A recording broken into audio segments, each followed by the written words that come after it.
Hello.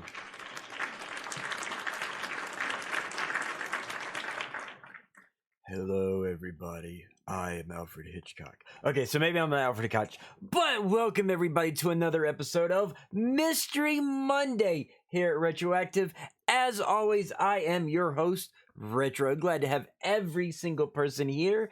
We are going to have a nice, interesting stream tonight. Give me just a few seconds here to do a few little introductory things. Gotta pull my notes up, guys. Gotta pull my notes up so that I can read what's going on tonight. There we go. Got my notes up. So, as always, as you can see over here, Egyptian gods, and gods and mysteries is going to be what we're going to be pretty much talking about tonight. Okay, so there's a few things that I'm gonna be talking about, but we're gonna get to that in just a few minutes. Go ahead and get all the rigmarole out of the way. Hopefully, Tabitha, hey, sorry I'm late. Hey, you're not late. I just started. Literally, the intro just literally within seconds ago. The intro ended, so you're pretty much on time, Tabitha. Creepy. Oh, Yeah, right there, ladies and gentlemen, Tabitha yeah. Sabatha. She is playing. Get used to it. Oh, God. I am not sure what the hell she's playing. She's playing some kind of game with that looks like a funky version of Hungry Hippos. That is the old days with the old days. That is like an old ass clip. I just realized what I'm looking at. That is an old ass clip, Tabitha. Wow. So for those who don't know, that was like that was a clip of Tabitha back when I first got introduced to her. Monk is here, everybody. Monk with the sub. Monk 2x2, one of my real life friends. Glad to have you here, buddy. Glad to have you here. It's Pokemon Stadium. Okay, Pokemon Stadium. Like I said, I couldn't quite tell what the game is. As we all know. No, don't show me your butthole. Okay, dropping that butthole, my boy Monk. So glad to have everybody here. Before we get started, as you'll see, you got the subjects on the board right there. Let everybody know we're going to be doing a few things soon that are going to be kind of changing things up a little. For those who are new to the stream, I started out doing paranormal investigation introductions, paranormal investigation 101. In fact, you know what? Hang on. Bam. Right there. Paranormal Investigation 101 starting soon. Very soon. What we're going to pretty much do is after I do the whole lesson, my Egyptian lesson I got right here, once we're finished with that, we're going to go over to the Paranormal Investigation 101, teach you all the ins and outs of paranormal. Some of you already have seen a lot of this and already know. It'll be pretty much a refresher course for you guys, but for those who are new to the stream, it kind of breaks them in. The plan is to, we're going to do Paranormal Investigation 101, and then we're going to go into another paranormal topic for a while, and then we're going to go back to the and reteach the Paranormal 101, and then we're going to go over other topics and then go back to Paranormal 101. So we're going to basically keep refreshing everybody. The goal for this, the reason why I'm doing this, because I got so many people that are new to the stream that we got kind of let them learn some stuff. And with that, those of you who are already learning and already knowing some of the facts and stuff, give me a chance to teach you some of the new stuff that's happened and been created and whatnot by the time that it comes through. So with the increased viewers, we got to make sure we introduce the new viewers to the stuff. Yes, it may seem like a repeat for some of you, but the cool thing about it being a repeat for some of you, y'all can actually help teach the new people as well. Horoscopes going tabby. Vegetron is here, everybody. Vegetron is here. Welcome, Vegetron. So yeah, and with that, I want you guys to be on the lookout for your own paranormal pictures, paranormal video clips, links, things like that. Submit to me your pictures, your video clips that you yourself got and are curious about. Tabitha did it a while back. Paladin Baz has done it. Send me your videos, send me your pictures, send me your links. We'll use them on stream. We'll debunk them. We'll figure out what's happening. Do you have a picture what looks like a ghost and maybe it might be a camera strap? We'll figure it out. Send me your paranormal pictures, what you think may be paranormal, and we'll discuss them here on stream. Don't think of yourself as like, oh, I don't know if it's a ghost and I don't want to look bad if it's not. Don't worry about that. It happens. It's always good to learn the different things. There we go. Monk dropping the 20 silvers. Thank you for that. Thank you for the bits. I appreciate appreciate that, especially with the Irish leprechaun, the shamrocks. Well, I don't know why I called them leprechauns. I'm not Irish, so it is what it is. But the Irish shamrocks, guys. I'm not Irish. So glad to have everybody here. Now, as I was saying, we are going to be soon starting with the paranormal investigation. That's going to get started after. For some reason that don't want to go away. There we go. It'll get started after we do this, which tonight we're going to start on Egyptian gods and mysteries. So let me go ahead and get that pulled up. As you can see, I have a few little things on the chalkboard as far as hieroglyphics and some of the hierarchy of the Egyptian gods. We're going to go over that eventually as well.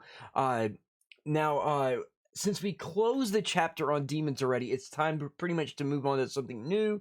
What is something paranormal or mystery that we can talk about here that we haven't before? And that's Egypt and Egyptian gods and goddesses. So I decided to go that route because recently, while I was researching things for my Vandal Savage cosplay guys, I actually came across something that I didn't even know, that there's a hidden chamber inside the Sphinx. And that got me. I was like, "Whoa! There's a hidden chamber in there, and there's no steps. How did they get in there? They had to create scaffolding to get in there and stuff like that." And that led me to a kind of cool discovery in itself, similar to the Waverly Sanitarium thing. That I'm gonna be getting Onyx Demon and myself and Hellfire and possibly Tabitha to help do some more connecting the dots with this. But with this this hidden room in the Sphinx. First of all, the Sphinx is also known as, not just the Sphinx itself, but one of the original names was Horus of the Horizon. Okay, the actual structure of the Sphinx was known as Horus of the Horizon. Okay, the Sphinx was designed for Horus. So with that in mind, Horus is a bird god. His animal representation is a bird. So with this secret chamber having no stairs, no scaffolding, no ladder, one would think it was designed for Horus to be able to fly into, if he could possibly fly. So one would kind of assume that. I'm going to try to see what I can do to kind of figure all of that out. For all we know, there might open up if people would think of it as that possibility, that might open a new hidden chamber inside the hidden chamber. Who knows? But it is one of those things. John Blitz, what's up? Tabitha saying hello to John. So yeah, that's one of the things that led me to Ruru Rose is here. Ruru is here. How you doing, Ruru? So I decided to go ahead and move into doing the Egyptian thing. Now, as I mentioned, I've been doing a cosplay, which is the Vandal Savage cosplay. As you can see, I'm growing the beard right here, guys.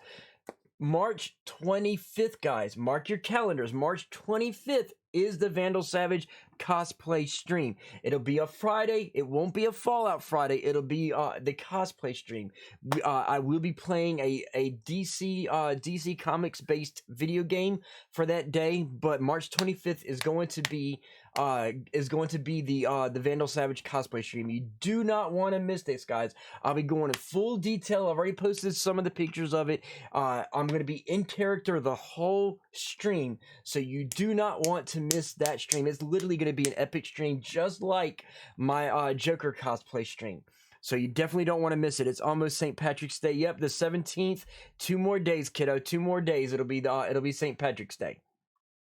So again, March 25th, mark your calendars, Vandal Savage cosplay. I will be doing a film-ready version of a combination of the Arrowverse Vandal Savage, the comic book Vandal Savage, and the cartoon Vandal Savage, all mushed into one. That's going to be awesome. Yeah, I'm hoping. I'm going to be doing some makeup effects that most cosplayers don't do. It'll be some film effects that are going to kind of stun people. Like, oh, I'm literally going to blow people's mind with my makeup as Vandal Savage. So you definitely don't want to miss it out. Jeff shouting out Ruru. So anyway, moving forward, we're going to go ahead and start discussing stuff with the Egyptian gods and goddesses. So Egypt and Egyptian gods and goddesses, pretty much with over 2,000 deities, guys. They have 2,000 deities. Many would think that Egyptian pantheon would be paranormal. However, there is many air to the mystery of the Egyptian belief system. Isis, Osiris, Horus, Amun-Ra, Hathor, Bastet, Thoth, Anubis, and so many more. They pretty much evolved from an animistic belief to a highly anthropomorphic belief imbued with magic.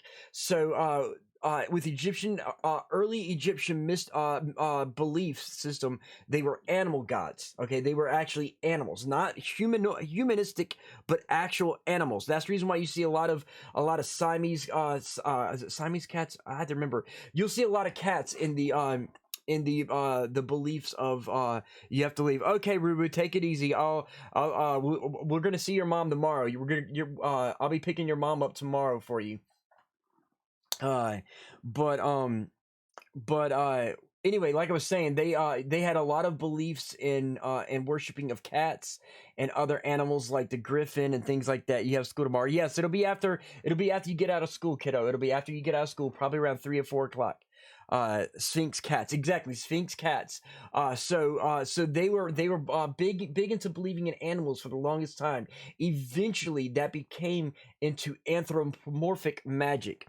Anthropomorphic, for those who don't know, is animals who are an animal-human hybrid, or animals who can turn into humans, or humans that can turn into animals. So if you know your 90s TV shows and books, there was a book that was also a TV show called Anthropomorphs. Anytime I think of Egyptian gods and hieroglyphics, I'm reminded of Power Slave album and title track by Iron Maiden. Yeah, I could see that. I see that horoscope. I totally see that. Okay, kiddo. Bye, Rubu Rose. For those who don't know, Rubu Rose is my mini-me. But take it easy, kiddo. As I was saying, it's highly anthropomorphic, imbued with magic. The god of magic and medicine, Heka, is an Egyptian god. The Egyptian god of magic and medicine was also a primordial force in some ways. And in some ways has a connection to important figures of other religions, predates all other gods. Let's see. Cellcat said, "Hey, Retro in chat. Hello, Cellcat. Glad to have you here. Power Slave is a great album. Yes, it was. But for talking about Heka and its other connections to other religions, there goes Cellcat right there. I'll get talking to it here in a minute. He is playing Friday the 13th, it looks like. I've got a light in front of my face, as you can see, the light going away. So it's kind of hard to see what screen is being played. Thanks for the shout out. So yeah, as soon as this is over, we're going to go back with the discussion. But he grabbed it and he teleported inside of the cabin and he threw it through an open window and she got killed. But that didn't make any sense.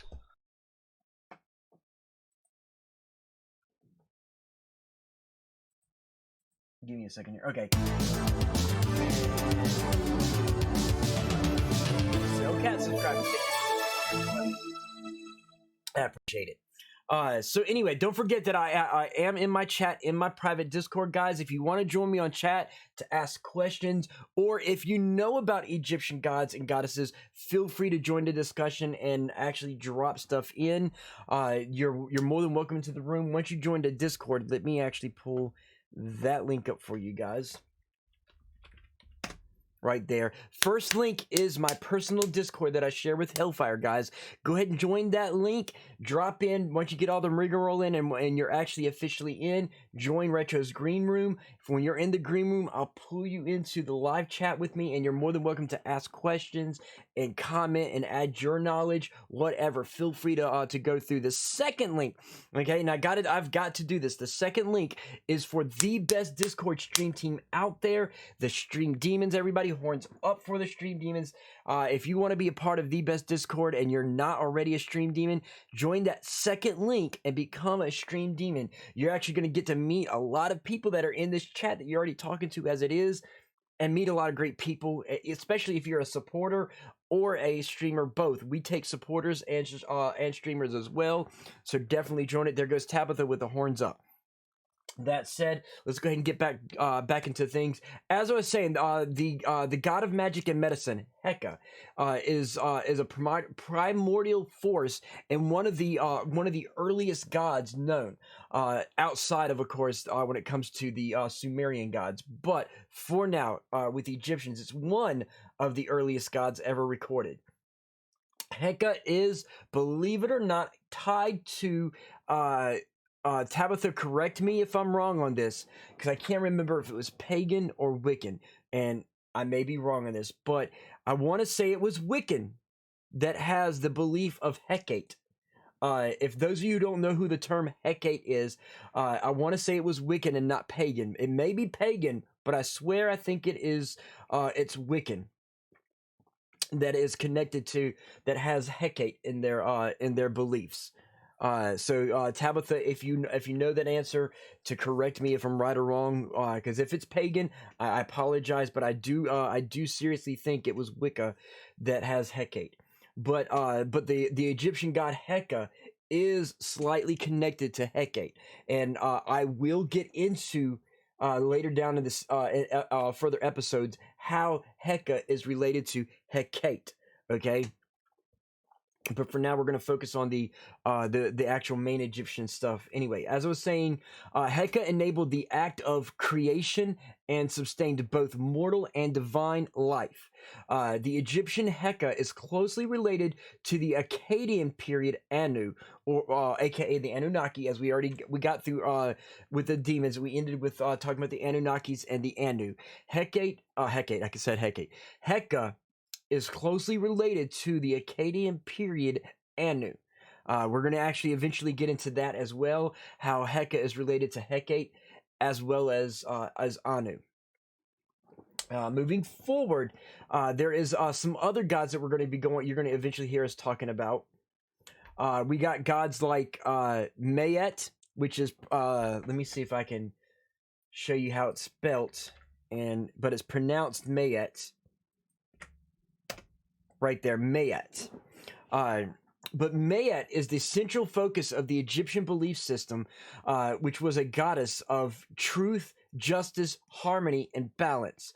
She is depicted as the anthroform of a winged woman, most often with a ostrich feather on her head. The feather became an integral part of the weighing of the heart of the soul ceremony, wherein the afterlife, the heart of the soul of the dead person was weighed in the scales of justice against a feather. So the Hecate is pagan goddess that is integrated into Wiccan. The Egyptian goddess you're talking about is separate, I believe. Hellfire is here. I'm here. What did I miss? So far, Hellfire, we were talking about the coming soon of the Paranormal Investigation 101. We were talking about Heka of the Egyptian gods, who is the god of creation, a primordial god, and how it started as an... The fuck is this?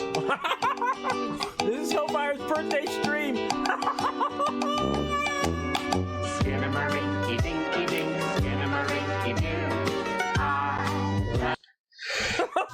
I am turning 25.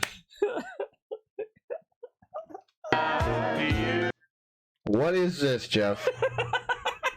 Please explain. See, he thought Jeff was the one that sent. Anyway, It's not happening, Blast Fit. for those who don't know, Not I want to happening. know why I'm laughing so hard. That was Hellfire's birthday stream. That was us trolling the fuck out of Hellfire. That is us trolling the fuck out of Hellfire. How do you like those memories, Hellfire? Oh my god, that was so good that came up. Oh my god, I got a nice little laugh out of that. So anyway, Hellfire, we're talking about Heka, and I was trying to say that explain how Heka is loosely connected to Hecate, and we're gonna actually go into that connection. And I had to get Tabitha to actually correct me if I'm wrong. If it was Wiccan or pagan, and she pretty much said that Hecate is a pagan goddess that is integrated into Wiccan. The Egyptian goddess that I'm talking about is separate, I believe. And yes, it is separate, but they are connected. They're not the same. They're nowhere near the same.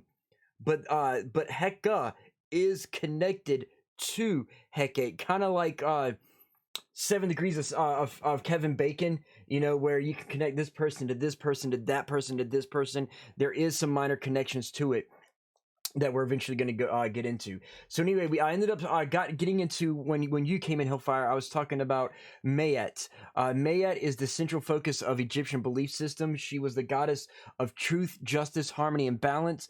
She's depicted as the anthroform of a winged woman with an ostrich feather on her head, and that feather became part of what is called the soul ceremony. That when someone dies, their heart is put on the scales of justice and weighed with an ostrich feather to weigh out how dark or evil their heart is.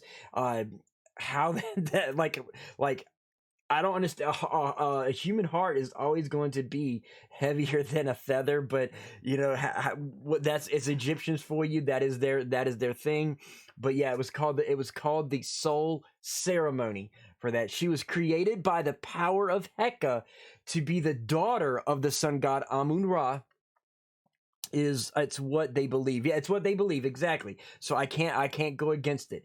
But Mayat was was created as the daughter of Amun-Ra, which is their sun god, their ultimate god. Her name literally translates as that which is straight. Okay, which pretty much implies order, justice, and harmony, as earlier mentioned. Tabitha says Hecate is more related to the underworld. She represents the crone from the goddess. She is a goddess of witchcraft, crossroads, and the underworld. Right. And like I said, Heka is a primordial, is a god of magic and medicine from a primordial sense. And like I said, that still has to do with underworld stuff. And not, like I said, it's a connection. It's not the same, but it has a connection. And later I'll actually get into that. It's kind of cool. Basically, there's some theories that say they are one and the same, but those theories were later debunked. But there is a minor connection there, and I can't wait because I see what you mean exactly, and that's the reason why I asked is because when I get to this part of the conversation, Tabitha, when I start talking about Heka, I actually want to work with you on Heka and Hecate and that connection. I'm going to send you my information on it so you can see it and you can be like, oh, okay, that makes sense. And you'll be able to help me further explain Hecate for people because as we already know, I may know the basic understanding and stuff of paganism and Wicca, but I don't know everything there is. So have we already touched on Anubis? Not yet. We will be touching on Anubis right now. This is a basic introduction, but we will get into Anubis. But Tabitha, I want to get with you on the somewhere in the next few weeks. Get with you on Hecate, and so I can have an expert knowledge on Hecate for when I do this minor connection of the two. So I'm gonna definitely need you for this. So I'm gonna get all the information, send that to you, so that we can move forward into that discussion. As I was saying,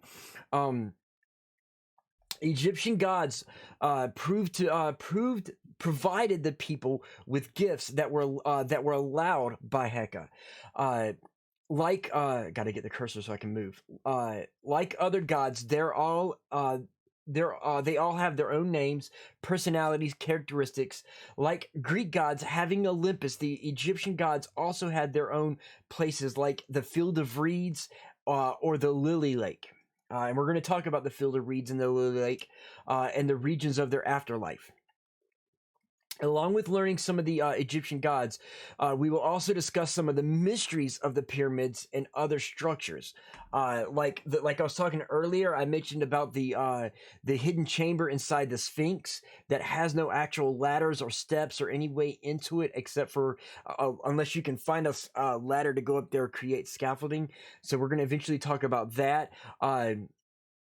There are many places and chambers still to this day unexplored or discovered in a lot of the pyramids and structures in Egypt.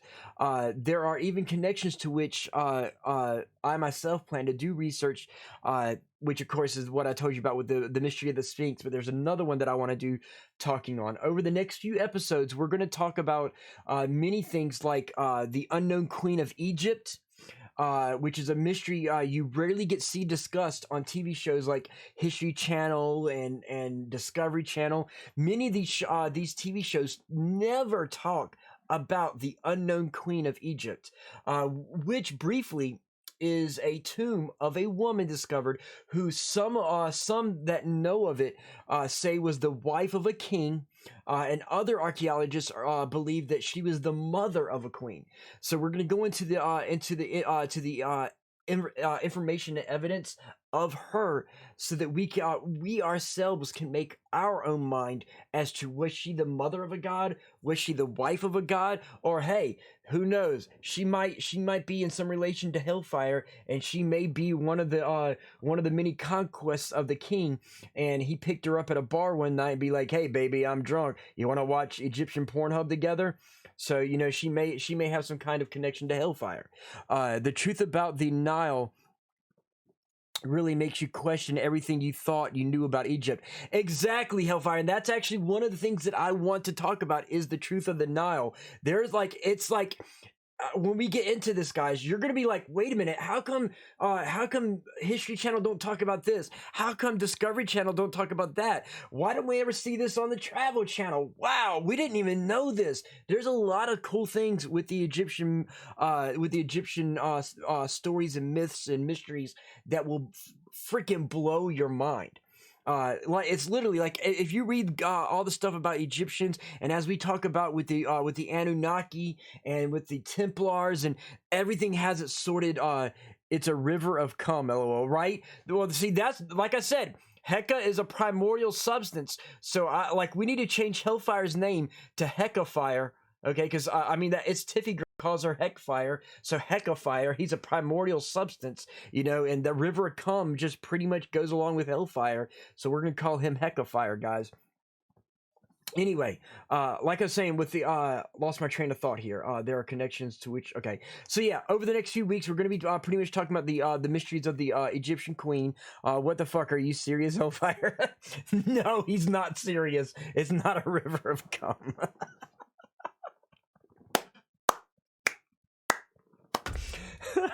No, he's not horoscope. He's fucking with you. He's fucking with you.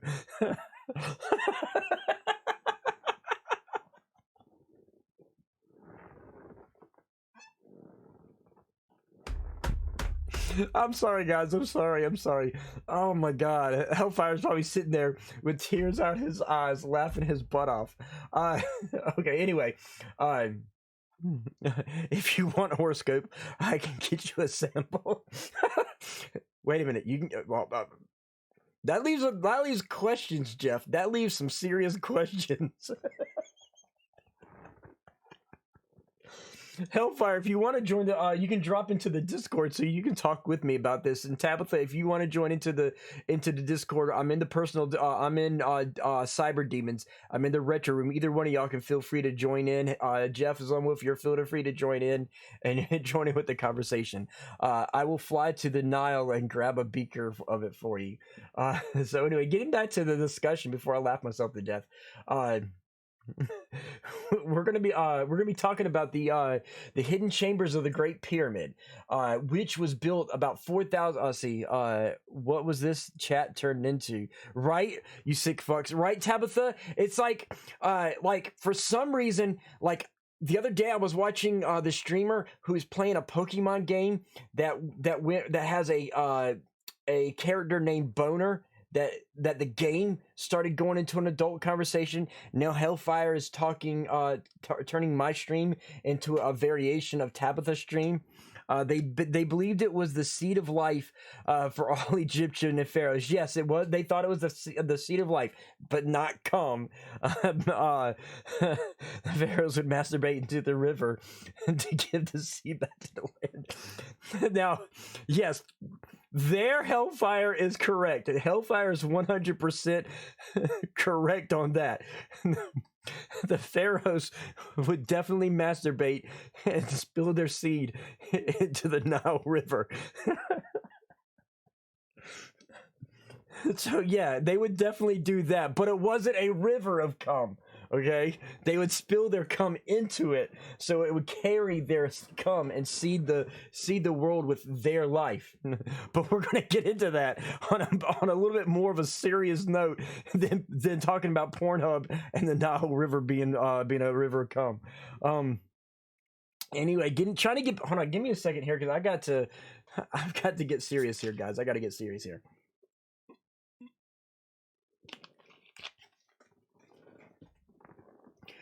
Home. Okay. Anyway, the hidden chamber of the Great Pyramids, which the Great Pyramid was built 4,500 years ago. I exaggerated, but it's still true on a technicality. Yes, it is. You are correct, Hellfire. With that, you are correct. The Great Pyramid was built 4,500 years ago for the pharaoh Khufu. Let me go ahead and type Khufu. Okay, there's a reason for me typing Khufu, guys. His name is pronounced Khufu, Khufu. Okay, now, as you know, March 25th, I'll be doing my Vandal Savage cosplay.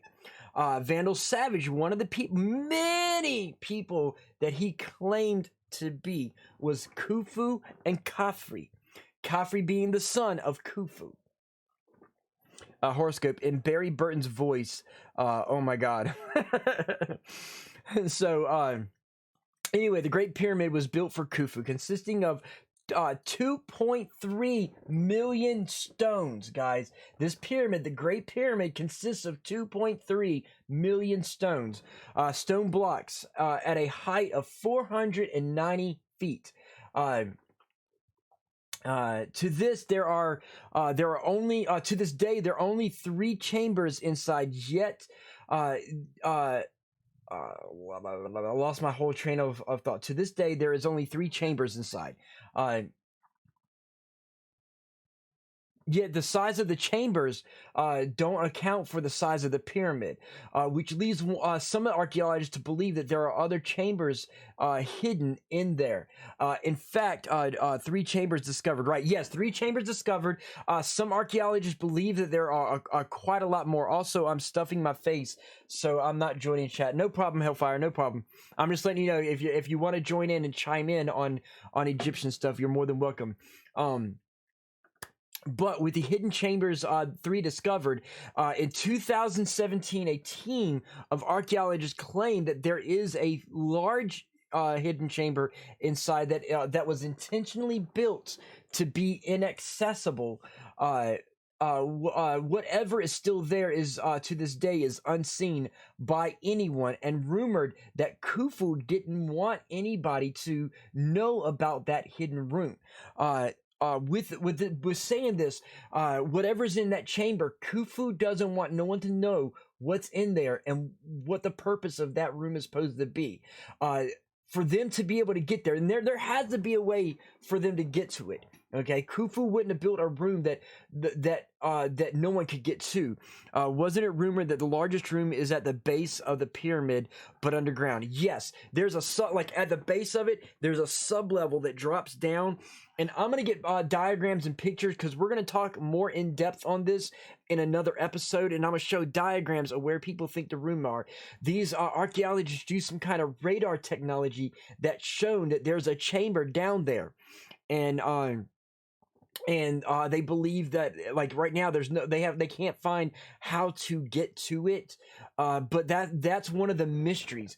Supposedly Khufu was the only one who knew how to access it, and was supposedly the only person to be able to access this room. So it leaves one to believe, what the fuck is in this chamber? Why did he not want to have anyone to have access to it? So a hidden path. There's probably a hidden path somewhere where we don't know. That's the reason why I want to take the Sphinx and the Great Pyramids and all these things and try to do like we did with the Waverly Sanitarium. And I want to get my Reapers together. For those who don't know, let me show you what the Reapers are. Did I delete my Reaper stuff? Yep, I deleted my my Reaper image, but it's whatever. So for those who don't know, Reapers is Retro's Paranormal Research Society.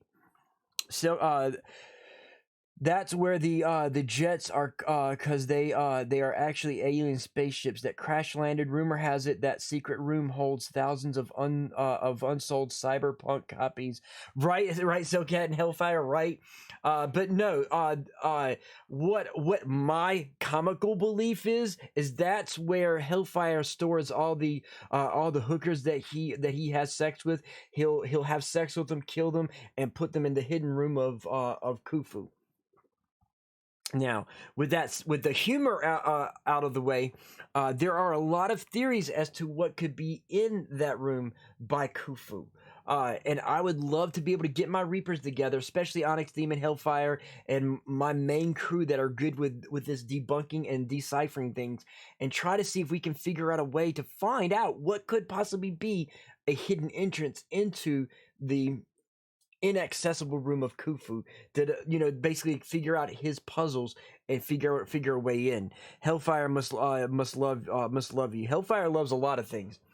Hellfire Cellcat is a real life friend of mine. He lives 5 minutes up the road. Well, soon he won't live 5 minutes up the road because he'll soon be moving. But for the time being, he lives 5 minutes up the road from me. I'm a man of class. I hire escorts, not hookers. Yeah, but would they be Egyptian escorts, or would they be Egyptian hookers? But anyway, I do want to get the Reapers in on trying to decipher some of the Egyptian myths and mysteries to see if maybe we could possibly figure out a way into the inaccessible chamber of Khufu, so that maybe, who knows, we can get a hold of somebody and be like, hey, Mr. Archaeologist, we got the answer to the puzzle of Khufu that can get you into that hidden chamber. If you want to make us famous, we'll make you famous and work together. So hopefully we can do that. Hellfire TV, dude, you're drunk. You can't tell the difference. So anyway, that's some of the things there. There's also the destroyed pyramid of I can't even pronounce this right, so bear with me, guys. The Dedrophy. Let me type it out for you guys. And like I said, I can't properly pronounce this word. But right there, it's the destroyed pyramid of that person, which has many stories and of possible explanations to what happened to it. One of the many stories is actually a paranormal story as well. So I'll be really glad to talk about that. We're also going to go talking to the disappearance of Queen Nefertiti. We're going to be talking about all the different, literally the different hierarchies of Anubis and Thoth and Set and the Setites, and literally every single possible of the main gods we can go to, maybe some of the minor Egyptian gods and their mysteries as well. There's so much to Egyptian myth. There's loads and loads and loads of stories. Feel free, if you have questions about the Egyptian myths and stories, to ask me questions. I'll be glad to research those and use them on other episodes. If you have suggestions as to stuff that you want to see for Egyptian myth, send me a message and we'll add that into one of the many discussions of the Egyptian myths.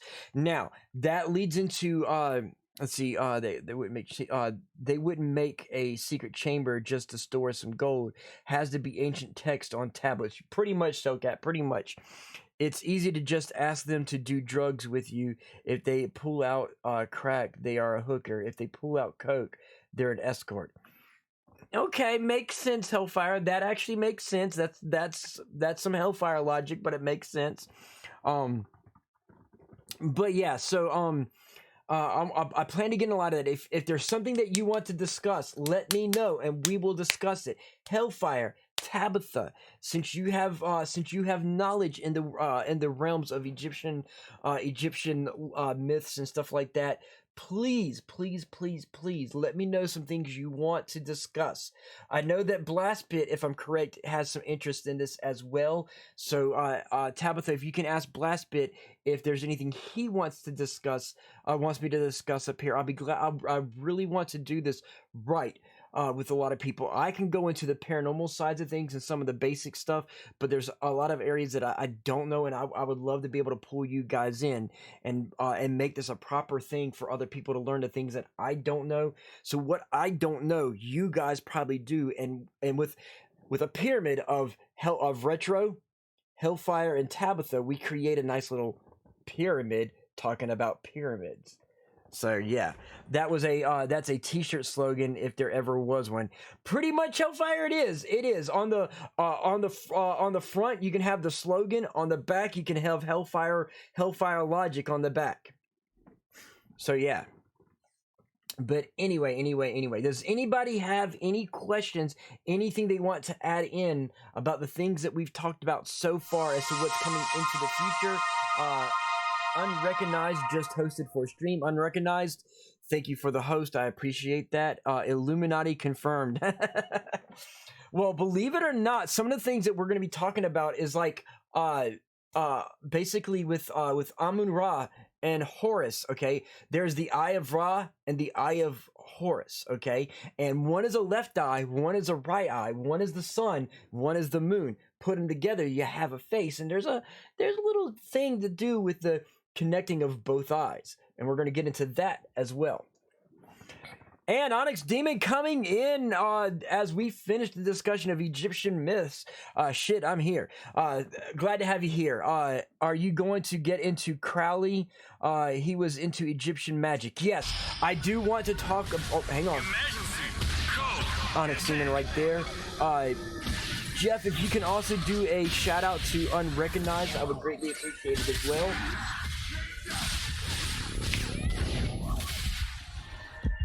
Oh.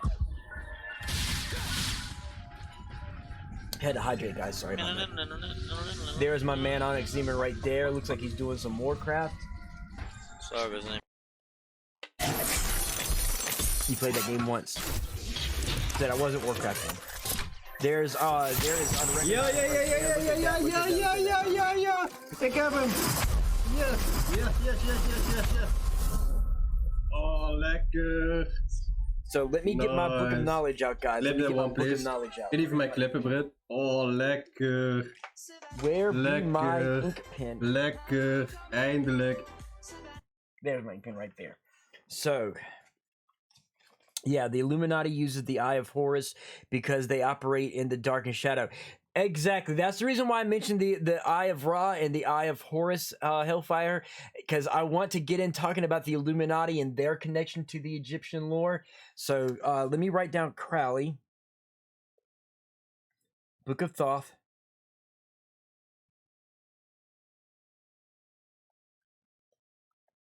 and Illuminati. It says, let me heat up coffee and I'll hop in voice for debunking. Awesome. Let me go ahead and get my screen shared so you'll be able to see that as well. Okay, I've got the screen shared as well. Again, everybody, if you want to be a part of one of the best stream teams, let me go ahead and drop that Discord link. Hang on one second.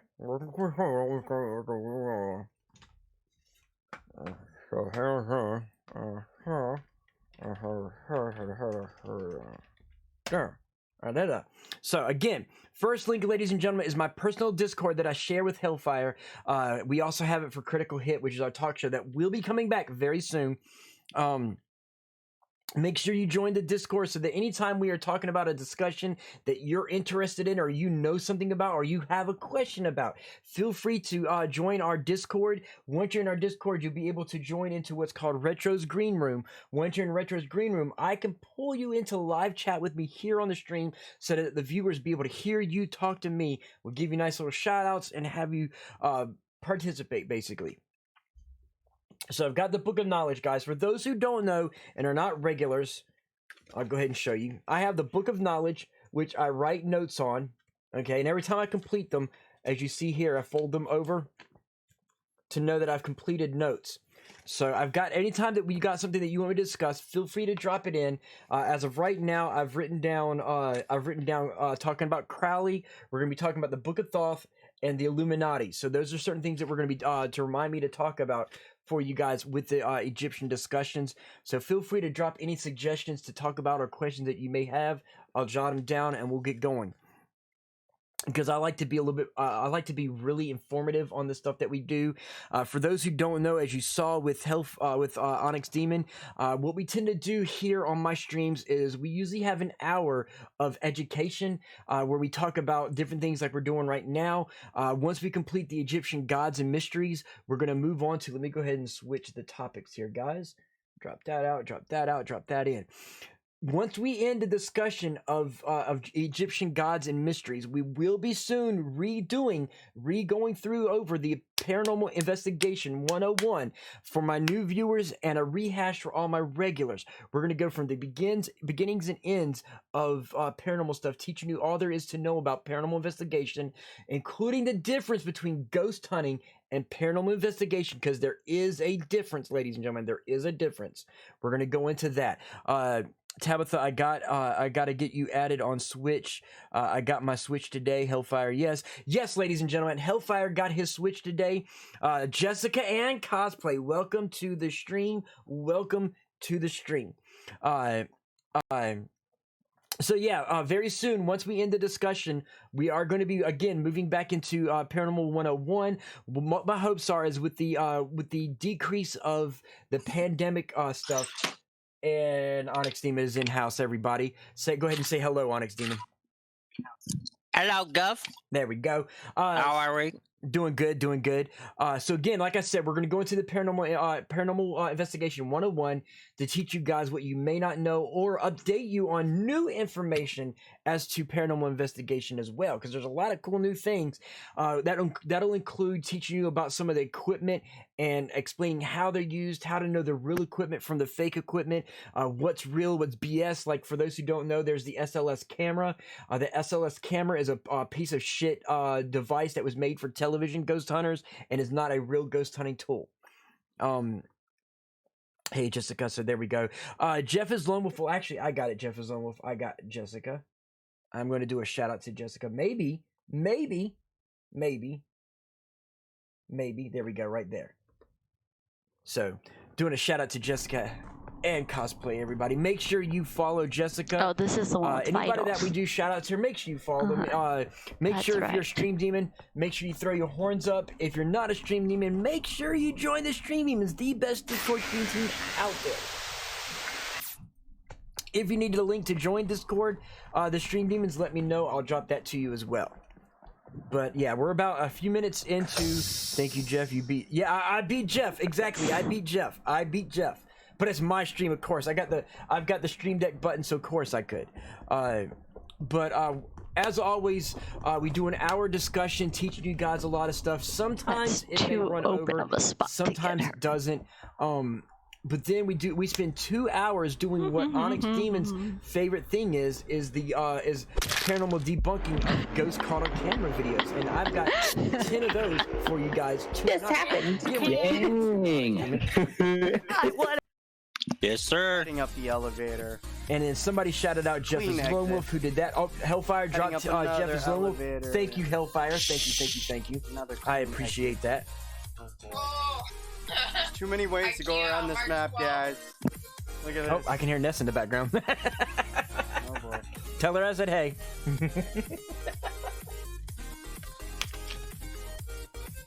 She say hey. So for those who don't know, Luxario's in that is first Jeff again. Wolf right there. He is one of the best mods you'll ever have for a lot of us. He's a mod to a bunch of people that he loves their streams. He's become a really great person. Now he is streaming, so you can check out the awesome that is Jeff as well. So now that we got that over, ladies and gentlemen, it is now time for Onyx Demon's favorite part of the show. Let me put my notes down. Who the fuck is firing off goddamn fireworks outside my house? I don't know. I can't hear them. I'm gonna slap the shit out of them. Fuck, man. Hey, it's better fireworks than gunshots, right? Oh, I'd rather gunshots because then at least some idiot. Never mind. We're not gonna get in this on stream. Right, because it's now time for ghost debunking. So here we go, guys. Let's get this going.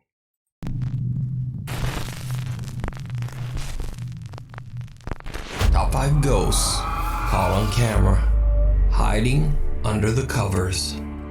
Over on the YouTube channel Austin's Vinyl Corner, this guy, whose name is Austin, uploads videos where he discusses and reviews vinyl records and talks about all things related to music collecting.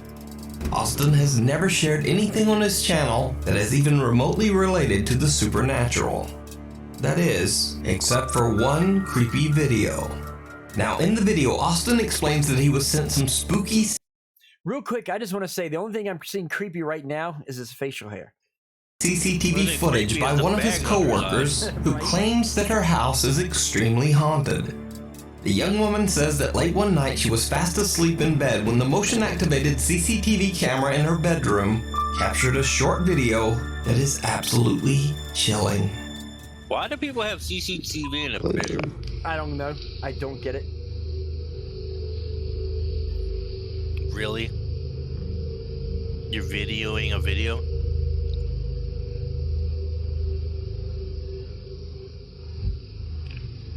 Didn't play this one, I'm gonna play the next one. This dorm right before it. With the 1 minute intervals. It's gonna play 30 seconds. Then it's gonna stop for a minute. And Why is the CCTV in a in minute. bed too?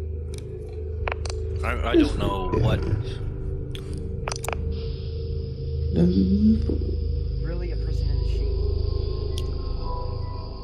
sheet? Really? Fake as fuck. Yeah, that was their fucking feet kicked up on their knees or something. At first, Austin's coworker is sleeping quietly and the CCTV camera doesn't detect any movement, other than some occasional tossing and turning in bed. But then, late into the night, the camera starts to record as something moves. Something that almost looks like the head of a person rising up underneath the sheets. When the woman awakes, the creepy figure vanishes into thin air. Austin's coworker claims that the video is 100% real, and even Austin himself says that he doesn't believe she would even know how to fake such a creepy encounter. But let me know what you think. Hang on. Really?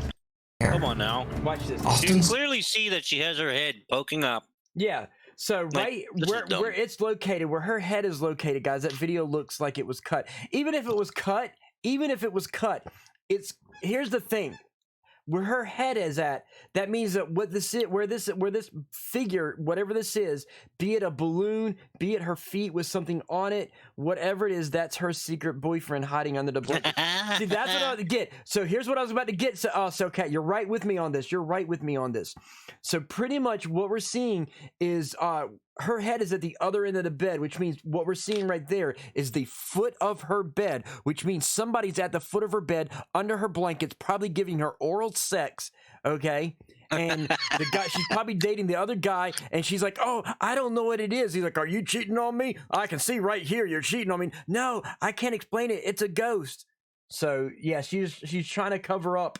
See, so it says Austin's Vinyl Corner, okay? The Vinyl Corner is more like a cover because she's trying to cover up her escapades with somebody because she's cheating on him.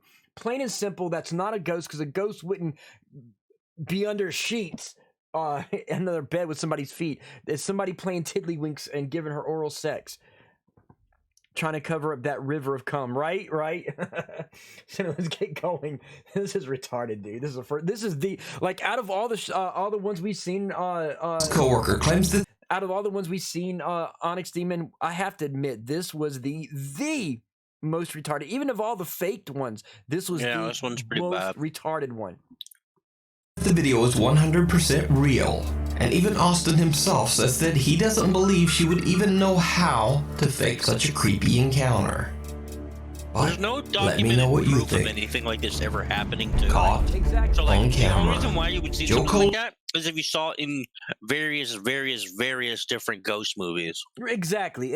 You know, What it that's is. the only time you see shit like that happen. Exactly. Kind of like the sexual ghost advance on in Ghostbusters.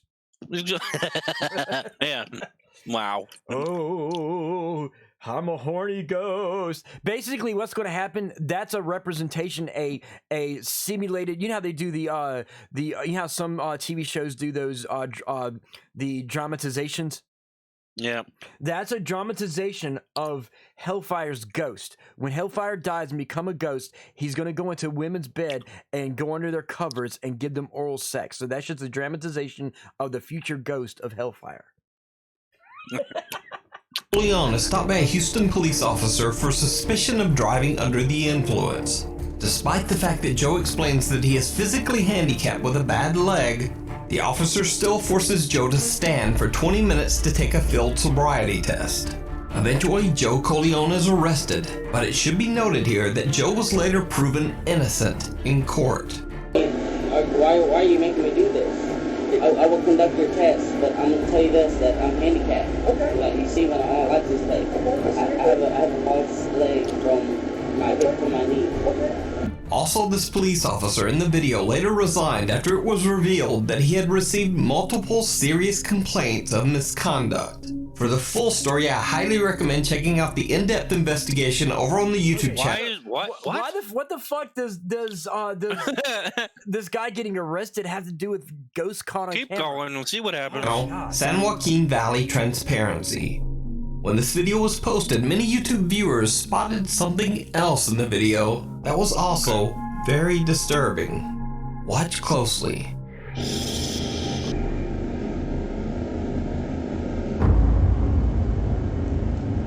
It's just a person.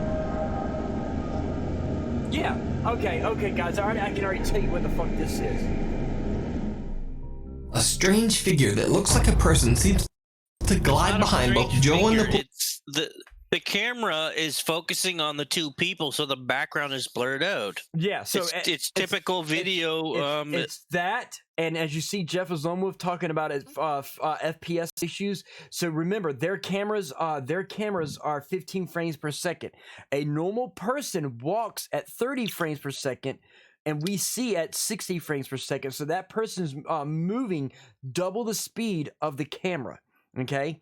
Not to mention what you said as it being focused on the two men right there. So what's behind it with depth of field, it's going to double blur the person in the back out. All you're gonna see is the structure moving, but the legs are moving too fast to capture the legs.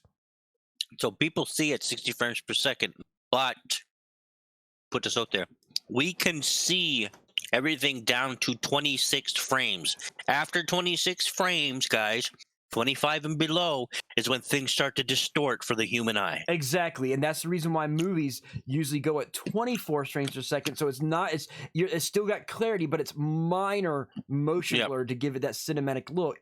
Anything below that, i.e., 15 frames per second, has to be slow movements. They're moving. The two men are moving slow. That person behind them is running across really fast. So we're seeing them transfer. And on top of that, the camera is focusing the two people in the forefront. It's focusing them. This is how a typical cop's security video camera, heads up camera, and anything else in the background is going to blur away. And it has, because it has no depth of field. Exactly, no field of depth. Yeah, exactly. So so that's on. next one. Police officer at an oddly fast speed. Now, at first, I thought this was simply a compression glitch caused by someone passing behind. It is. He's like, I thought it was a compression, da-da-da-da-da. Let me show you this, guys. Watch this. If I can pause it just right. Let me slow it down real quick.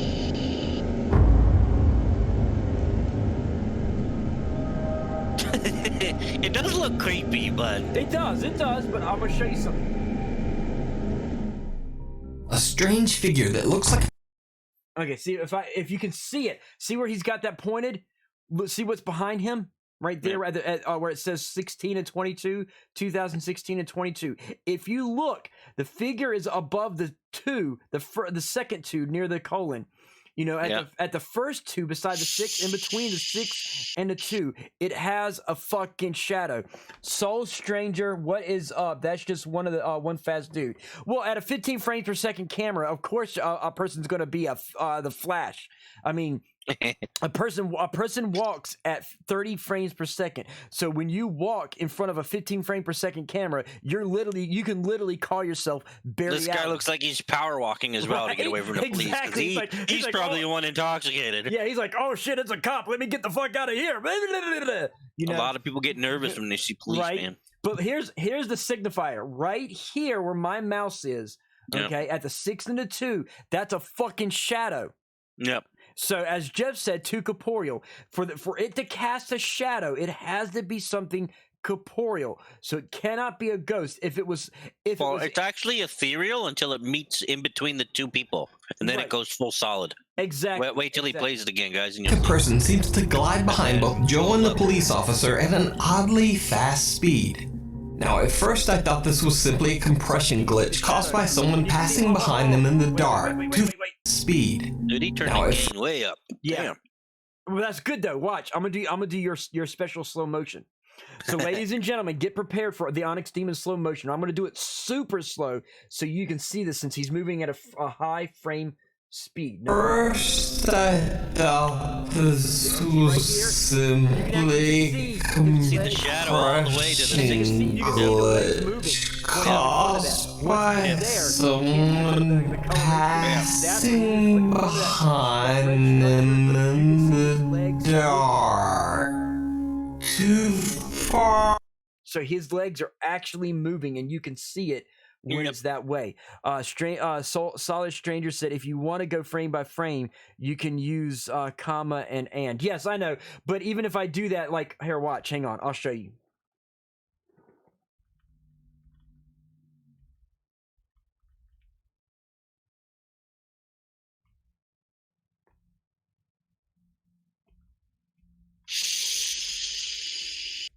See, I could do that, and I'll actually do it so people can see. Go forward about 10 frames there. Hang on, I'm gonna get in front of the building. See, right there. See where that gray truck is? Yeah. In the back behind the cop? See where the blacked out light is? Yeah. Stop the person right there. I will. So from here, you can see that he has a shadow. Watch, you'll see full figure.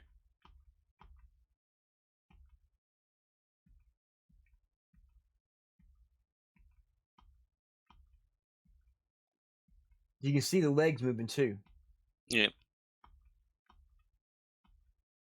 See, look, right here. Thank you for like what you're saying. See, there's the leg right there, and then it goes up here. It's slightly blurred, so it looks transparent, but right there, the leg is kicked up in as a right leg in an L shape, and the other leg is straight out on the ground.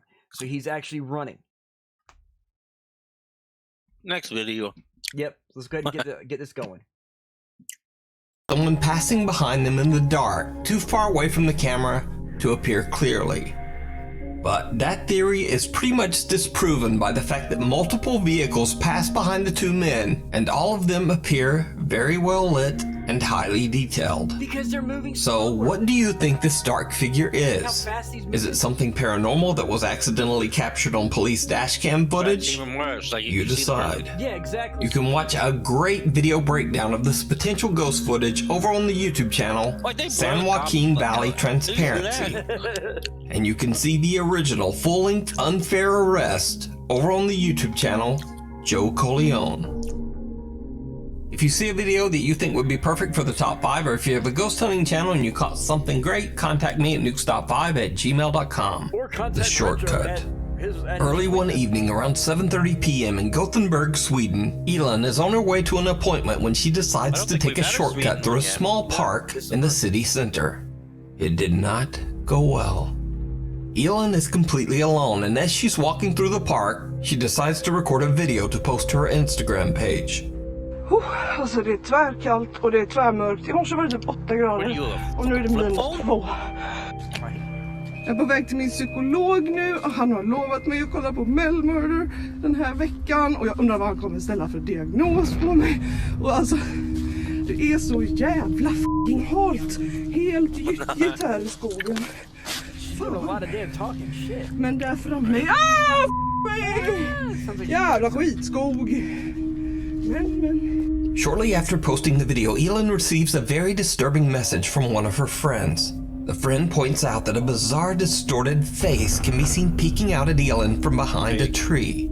What makes the footage even creepier is that at the bottom of the same tree, there's another unexplained dark figure with glowing eyes. Now, the eyes at the bottom of the tree could simply be an animal. Yeah. But just what That's a is person in a that? mask right there, lit up. After I reached out to Elin, she explained to me that she's a And that right there at the bottom is like some kind of metal that just happens to be reflecting. What were we talking about last night, Tabby?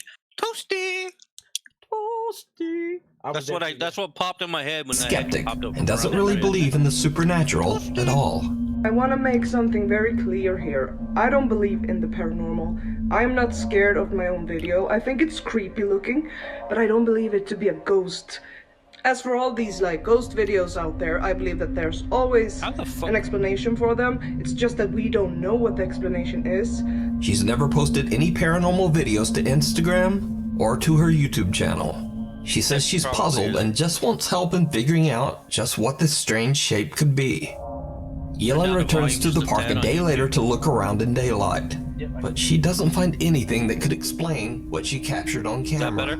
She says that raccoons and possums are incredibly rare in Sweden and certainly don't usually show up in a city center park. I think it was this tree. And for everyone claiming there's a den here, there's no den here. There's no den at all. Not by this tree either. As you can see, there are skyscrapers down there. So for everyone saying it's a lynx, like, is it no, any we better don't now? have lynx here. We don't have bears. We don't have raccoons. See all the wildlife here? All the bears and lynx. Oh my god. No, I like it. She's trying to disprove her own video. I love it. So, what do you think? Could this be something paranormal? Could it It's be literally a the head of the creepy grudge creature? chick. Yeah. And perhaps the most disturbing question of all, why does this strange thing seem to have long dark hair? It like doesn't. A It's a person fucking hazmat suit or beekeeper whispering suit. in church. Over on the channel Jessica Urbex Ann Hill, cosplay with a YouTuber Christopher subscription. Hill is Thank you, back with another urban exploration of a creepy old abandoned church in Cleveland, Ohio. This time, Chris is exploring an old Lutheran church that was built back in 1940. The church has been abandoned for over 15 years, but it has somehow remained in fairly good condition, free from any vandalism or graffiti. Chris carefully and respectfully makes his way through the large building, recording the elegant architecture of the church interior.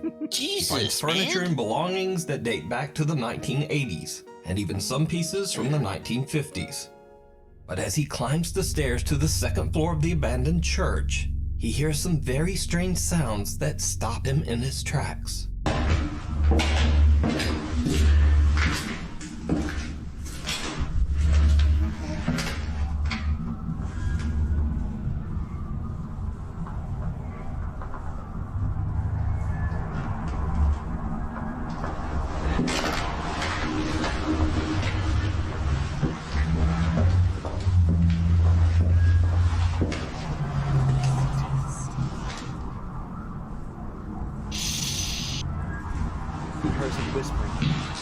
Did you hear it? The baffled explorer explains in his video that he hears something strange as he climbs the stairs to the second floor, but he's not sure just what the sound might be. So I decided to enhance the audio from this section. Now watch the clip again first and listen closely.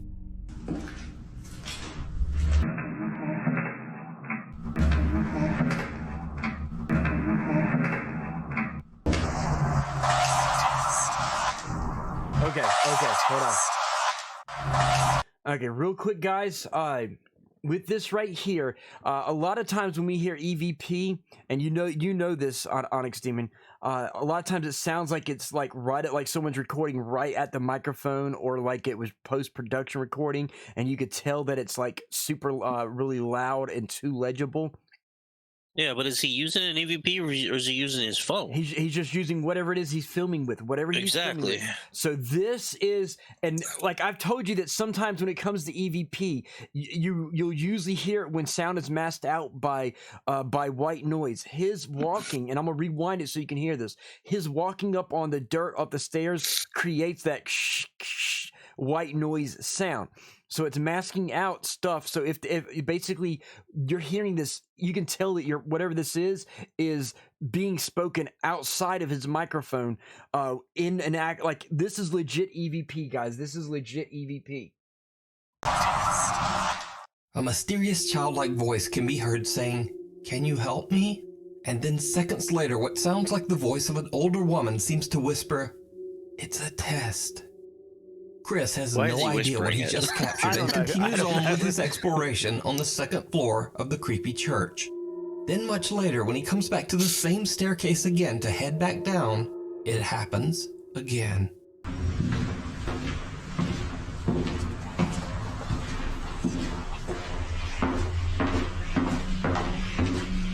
This time a voice can be heard whispering something. And again I enhanced the audio, but this time I'm not able to make out just what is being said. It almost sounds like multiple voices whispering all at once. Listen again and let me know in the comments if you can make out anything that the creepy voices are saying.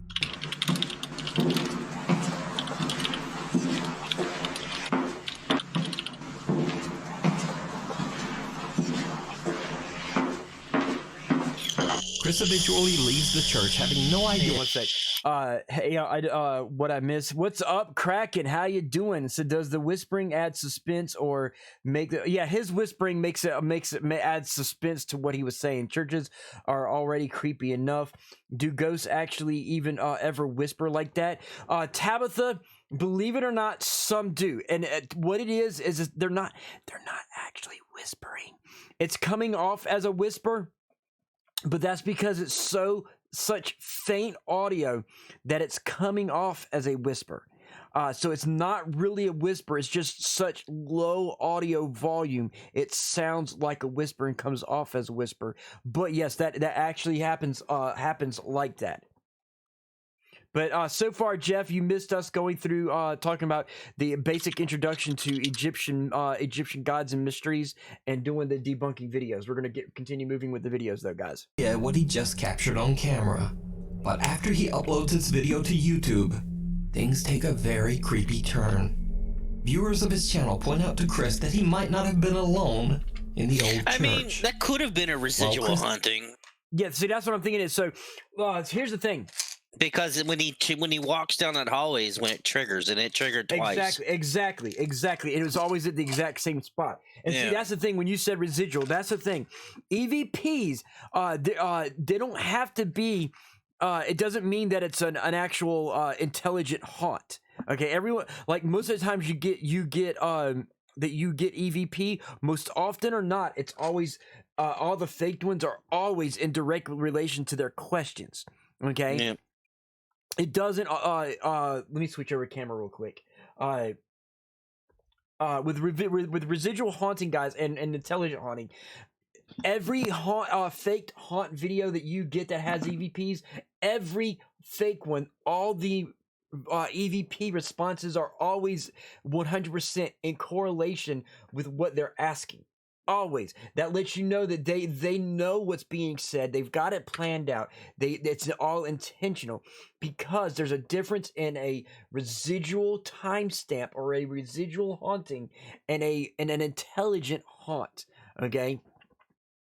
And so, yes, there are intelligent haunts. There are residual haunts, but more often than not, most of the fakers they're like, oh, I got EVP, and so pretty much every time you go to get a ghost hunting, you always get intelligent haunts everywhere you go. You're just that good that you're always getting intelligent haunts. No, you're a dumbass who's faking the shit. This guy here, I have to say, give me a second to take a Tylenol, guys. This guy, literally, he's like, you notice that he's not doing the, oh shit, oh my god, oh, I gotta get out of here. I'm gonna piss my pants because I'm so scared. Heavy breathing bullshit. He's not doing that. He's calm. You notice that? Yeah. I mean, he's like legitly calm. He's not breathing heavy. He's not freaked out. He's just walking through and filming shit.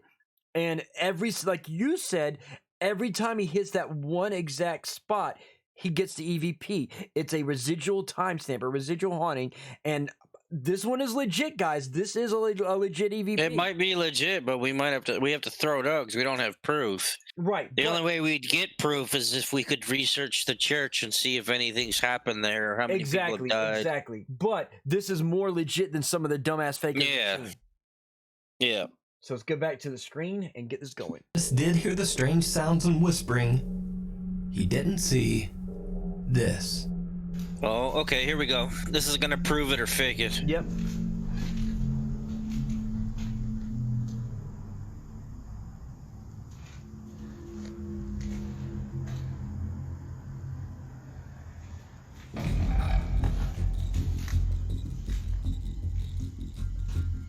A huge dark figure can be seen standing in a room at the end of the hallway.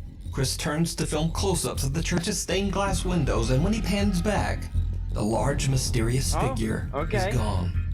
That could be a shadow person. It could be. Yeah, I can see how, like, okay, so it could be fake, but it could be real. The reason why Chris I say capture this, voices in an apparition. So as you see here, it doesn't have the. It doesn't look like a person's fake. Blastbit said, that's a stretch. Why the dark figure cliche? Right? But here's the thing. This one isn't like most shadow figures we normally see. You know? It doesn't look transparent, but like this one is 50-50. Now, let's see, maybe you should. It's not a friggin' female in a fucking dress for once. Right. Research this church. Yes. Tabitha, I will definitely research this one and figure this one out, and I will mark that mark the address that he went to down, and we'll definitely make this one of our one of the live paranormal investigations that we do. I'll make this it could be an unnameable. Yeah, so it could be a number of different things. It could be fake. He could have done a damn good job faking. Okay, I won't lie. It hurts seeing the church go to ruins like that. No, I agree, Jeff. I agree. But this one here, guys, you know me. Hang on, let me switch screens real quick. You guys know me. This one's worth researching, basically. It is. It's worth looking into. I agree. With what we did with the sanitarium. Yes. And look what we came across there. Maybe you should start doing follow-up videos on past clips. Tabitha, you know what? That warrants... Book of knowledge. Words and note jot. I'll be right back. I need to take my pills. You gotta do, yeah. Follow up videos on the 50-50 videos and legit ones. Okay, so as you see here, it's now in the book. It's always interesting architecture. Exactly. And thank you for shouting out Blastbit, Jeff. Thank you for shouting him out. So while we watch the awesome Blastbit metal drumming, everybody, as you see, unlike most typical streams you see out there streaming, Blastbit metal drumming does a lot of metal drumming to most any video request. If you send him a song, he'll drum to it. Solid Strength dropping in an emote, but make sure you follow Blastbit metal drumming if you haven't already, and make sure you let him know that you found him through me. I like it when everybody follows somebody that I shout out. I love having my friends be like Tabitha be like, oh hey, so and so found me. They said they saw me through your shout outs. I love that, guys. So if you find somebody that you like in my stream, make sure you let them know you found them through me, so that way I can get a nice little surprise from you guys. It is Blastbit metal drumming, the building, the hope of the light. Exactly. So what's the name of this church? I don't know right now. I'm going to go back and look at it at the end of the stream. I'm going to get the information and I'll post it in the paranormal channel of the Discord. Okay. So I want to do a major follow up on this, and we're going to continue to do that. Like Tabitha said, I'm going to take notes of any of these videos that are legit. We're going to go back. I'm going to pull the information up of the locations so we could do further investigations and do the. For those who don't know, very soon, whenever this whole COVID mess goes through, I'll be doing live streamed paranormal investigations. You get to see me, Hellfire, and other people going into locations as I travel to other streamers and investigate locations in their areas with them, and then showing you the evidence. Well, you'll get to see investigate it live and the results from it the next day. So I will definitely do this. I'll look up all these places that we think, and we're going to go to these locations and actually investigate them and do follow-up streams of those. So thank you, Tabitha. I appreciate it. That's a great suggestion. Let's go ahead and get back to this video. As I was saying, this video right now it's 50-50. I can't tell, and most of you guys know me, okay? I will call something fake, okay? It's hard to get me to believe something, okay? And right now I'm 50-50. Now here's the problem with this video getting me in a 50-50 state. I'm kind of excited because he's got the proper elements, whether it's faked or not. The proper believable elements are there. But as Onyx Demon said earlier, and it's a rule in paranormal investigation, and I stress to all you guys, if there's a doubt, throw it out. Because there's doubts of this, I have no way to discern the validity of this. Because of the doubts, I have to throw it out. Listen, like, here's the thing about this shadow, okay? Okay. It looks like the outline of this shadow looks just like the robes a priest would wear. Right. It's headless. Which means it could be on a coat hanger, hanging up. This is true, yep. So like I said, where did it go?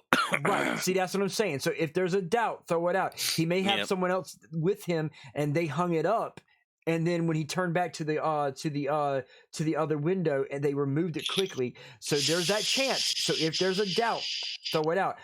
It's got believable elements, but right now I want to believe it so bad, but I can't. My skills as a paranormal investigator, my training tells me I'm not a TV ghost hunter. So I'm sorry. I'm all about the validity and proving things real. And if there's a doubt, throw it out. So I can't accept it, whether I want to so bad right now. But we're going to continue on. Version of spirits that haunt the old church. You decide. Because it's not. You can watch this full video and many more of Chris's explorations over on his YouTube channel. Yeah. Urbex Hill. So hang on, Urbex Hill. Let me write his name down real quick, guys. Give me just a second. Bear with me. I need to write his name. URBEX. Yep. Just open. Yep, got it. So because I'm really gonna do this. Grizz Baliano, yo, it's Paranormal Mondays. Yes, it is. We're getting ready to the Haunted Ranch. Mexican ghost hunter Crisel Luna and a friend travel to an abandoned ranch in a small town in Jalisco, this is a ghost hunter, Mexico. guys. Yes. Real quick. So I'm already biased. Exactly. Real quick, maybe the real spirit is the friends we made along the way. Maybe so, Solid Strange. Maybe so.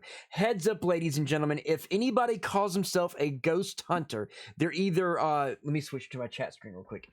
If they call themselves a ghost hunter, they're one of two things. And it's not a ghost hunter, okay? If you're a ghost hunter, you're either an amateur person who watched it on TV. He's like, oh hey, this is cool. I want to be a ghost hunter too. Let me do what I've seen on TV. And you go and do what you've seen on TV. The other thing that you are, this calls for an impersonation, ladies and gentlemen.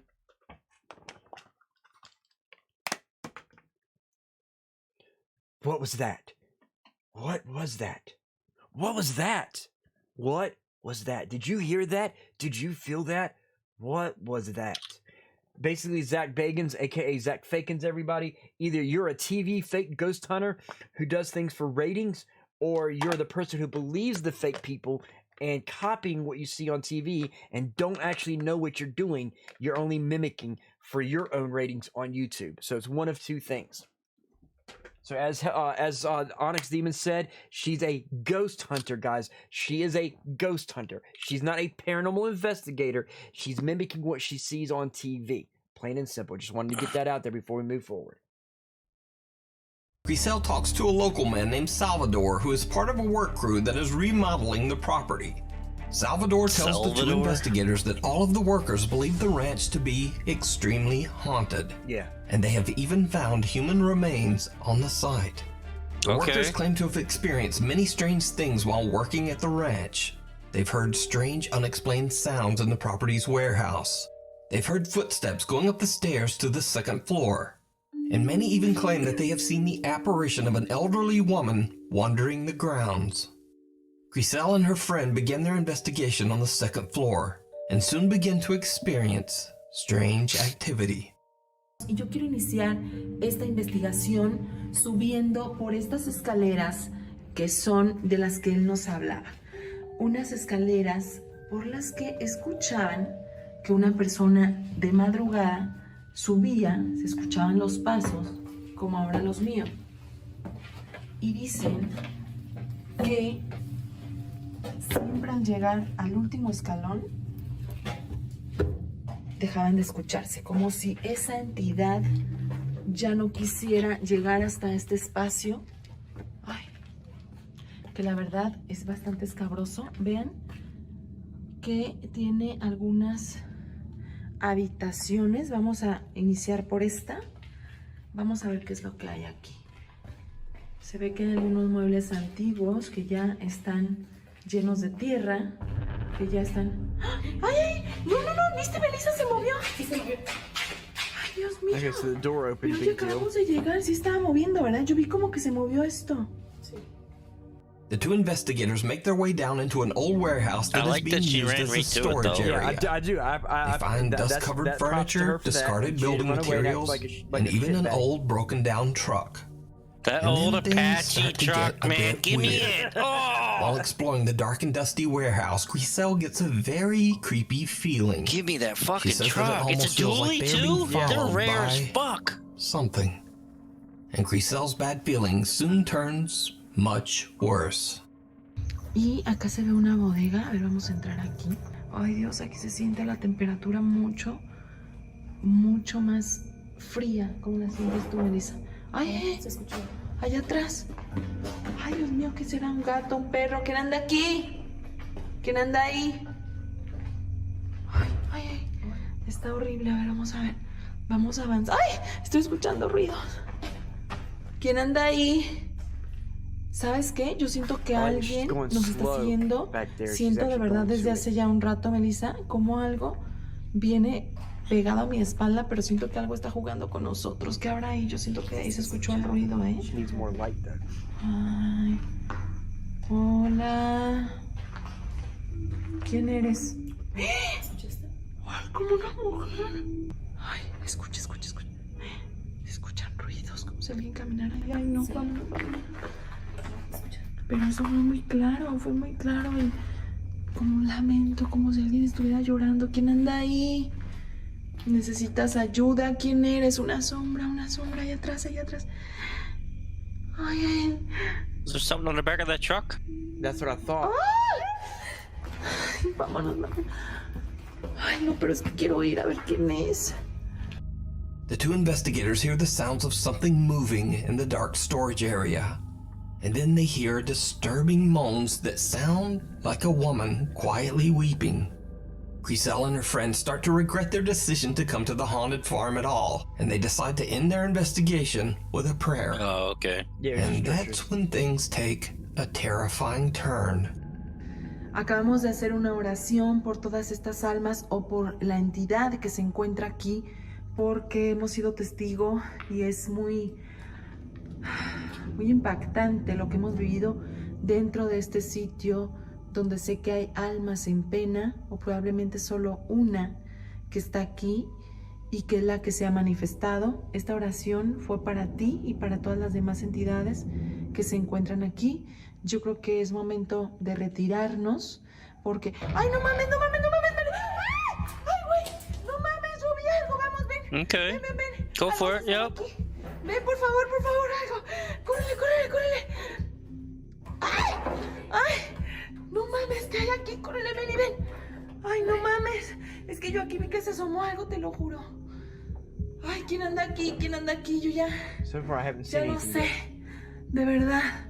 But I like that she's looking in all the possible corners. I like that. What I'm trying to see if there's like foot or handprints in the dust on the back of the truck. I was doing the same. I don't shadowy see figure any. with dark This hair could and be pale fucking shoulders real. rises from behind the truck's cabin. Now, to her credit, Chriselle fearlessly rushes over to investigate. Nope, there's nearly tripping on the old board covering the storage room floor. But there's no one there. The two friends have finally had enough, and they decide to just get out of there. This one may be So, legit. are the stories about the ranch true? Does a dark... Hang on, let me scroll that back real quick. Let me scroll that one back just a little bit. So, as you see, if I'm right, let me make sure I get it just enough. Yeah, the booty. A shadowy figure. Right there. So as you see, guys, and I'm gonna fast forward it to the pause it on the spots that you see right here above the truck. It's a shadow that looks transparent. It does not look digital. Okay, because you can see misshapen there. Okay, so it doesn't look digital. Yes, this is true, Grizzly. What's he say, dude? Mexico. It's probably one of the most haunted fucking countries in the world, man. Yeah, that and North, like the East Coast is really bad too. So we're going. Oh shit! I didn't want to do that. Fuck. Okay, so here we go. We're going to advance frame it, guys, so that we can actually. I want to show you something real quick. Let me see if I can get it real quick. Pale shoulders rises from behind the truck's cabin. Now, to her credit, here's the thing: if there was something there, Thel fearlessly rushes over. Onyx Demon is trying to wants to point out to you guys. Now, here's the two things that would happen. Okay. If someone tried to sneak off the back of that truck, they would leave a big dusty mess. Yes. Like the ash print, hand print, feet prints. They would kick If up they dust. jumped off, you would hear them jumping off in the video because the audio is not cut. Right. And then here's the final thing. Look at this video right there. I got it paused for you to see. Yep. There is no disturbance, no footprints, no hand marks, no slide marks, nothing. The dust is super thick on that truck. So that whatever was there would have left if it was a corporeal body. The fact that she runs up to it makes it believable, and I think someone tried to hide. They would hear it. This is a paranormal investigator too. We can check her out next week. I'm going do a whole like theme for her videos and see if she's fake or not. I'm going to look her up definitely. I'm gonna do continue doing like Tabitha said and follow up on her because this one right here, like I said, and I'm glad you thought of that, Onyx. Is the dust is not disturbed in any way. There's no dust rubbing it anyway. You can tell it's undisturbed and it has been undisturbed for many years. So for something to be supposed to be right there, then you add in what Tabitha said. She runs up to it. She looks on top. She looks below. We're gonna go in slow motion here, guys. We're gonna do the Onyx Demon slow motion real quick. And this is an intelligent haunting too. This is exceedingly rare. This is definitely intelligent. Over to investigate. Now see, there's no disturbances in the dust at all. Wait, hold on. Maybe. Let me go back. Hang on, guys. Wait a minute. Okay, no, it's cables. That's cables. No, that's not a cable. That's like an old scythe or something. Whatever it is, it's an object. It's not disturbed dust. For a minute, I thought it was disturbed dust. It's not disturbed dust. It's an object. Whatever it is, it's an object. I wanted to make sure. Board covering the storage room floor. See, he's talking about all the dust. But there's no one there. See, there's no disturbed dirt anywhere The two friends have finally had enough. So that one right there, this one, guys, is more than likely, I would say 90% legit. We'd have to do some more investigation. We'll know next week. That's for sure. Definitely and she has a whole YouTube channel. Yeah. So, are the stories about the ranch true? Does a dark female spirit roam the property? Or so let me write her name down too, guys. Let me write her name down. I'm gonna switch to the chat screen real quick so I can write her name, Christelle Luna. Christelle Luna, yeah, this is good. Fuck. There we go.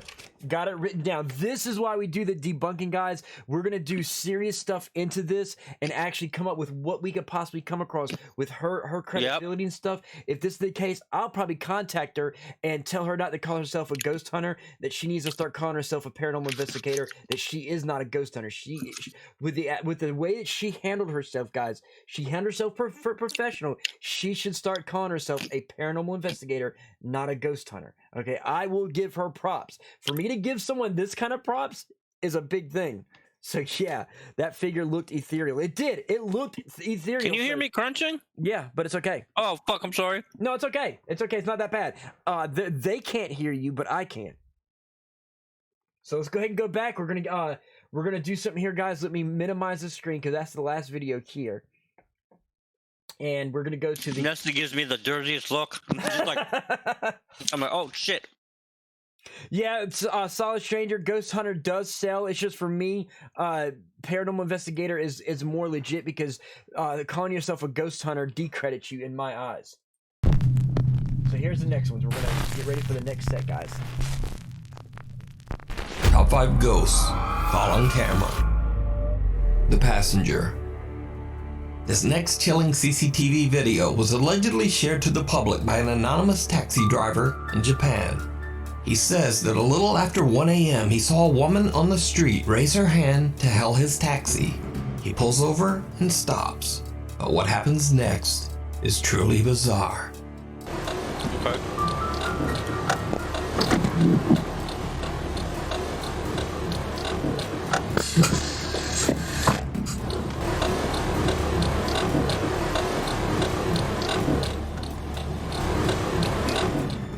The taxi driver remotely opens the door in the back with a switch, expecting the woman to step inside the vehicle. But when he looks again, there's no one there. So the confused driver simply closes the door and drives away. But just a few minutes later, he drives through a tunnel on the road. Without him knowing, his drive recorder captures something absolutely terrifying. Okay.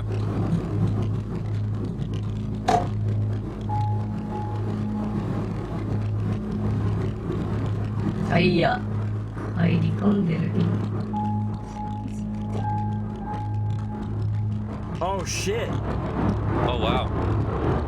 There we go, guys. Oh wow! Look at that! Look at that! No cuts either. Okay, hang on. Let me pause that. That's amazing! Wow! That gave me chills. That gave me chills. I'm gonna go back. Replay that. Yeah. And we're gonna put it slower. That was like, oh hell no, because that's confusing. And as a video editor, as a cinematographer, that's got me. And she's ethereal. The light's going right through her. Yeah. Oh yeah. And you can tell that it's like, yeah, that's got me.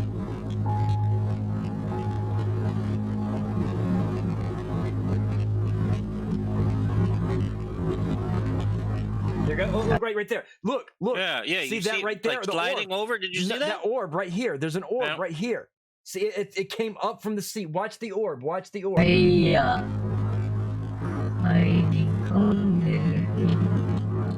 Oh fuck. There's two.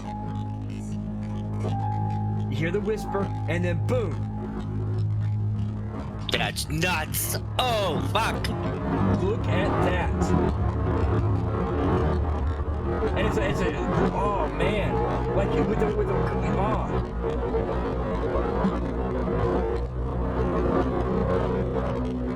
dude,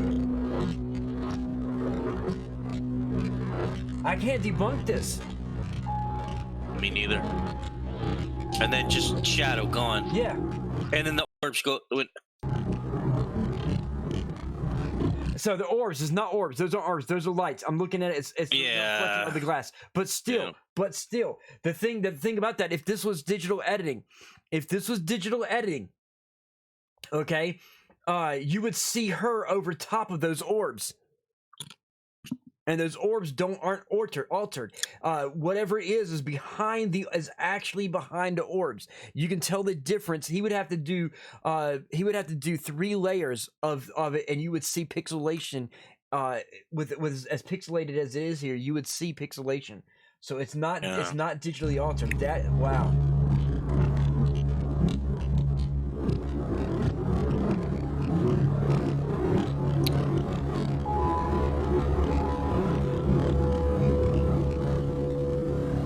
Wait, did it come back? Yeah, it came back. And see, look, watch. It has a face this time. Yeah. See right there, you can see the eye, and you can see a mouth. It has and it's not a human face because it has like a funky triangle brow. There's the eye socket right there. Yeah.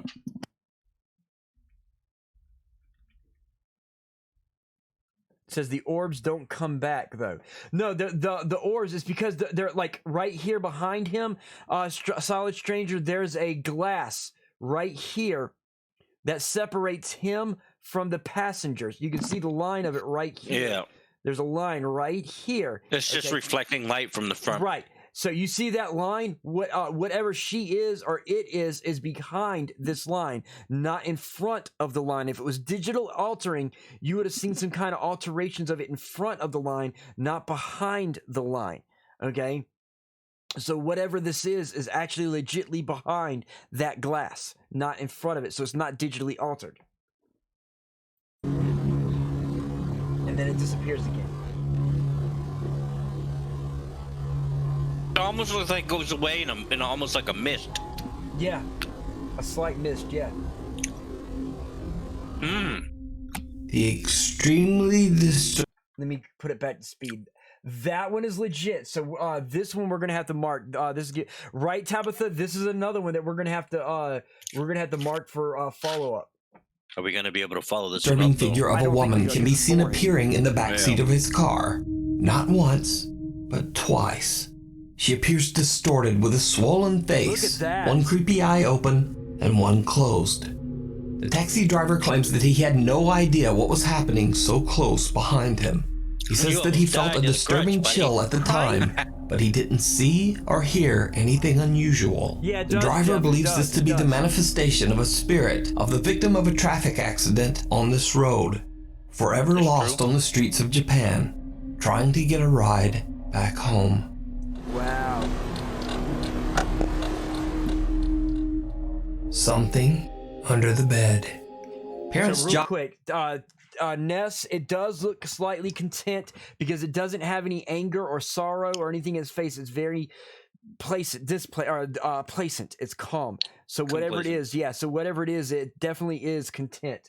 So let's go ahead and move on to the next one. Well, we know as what we do here.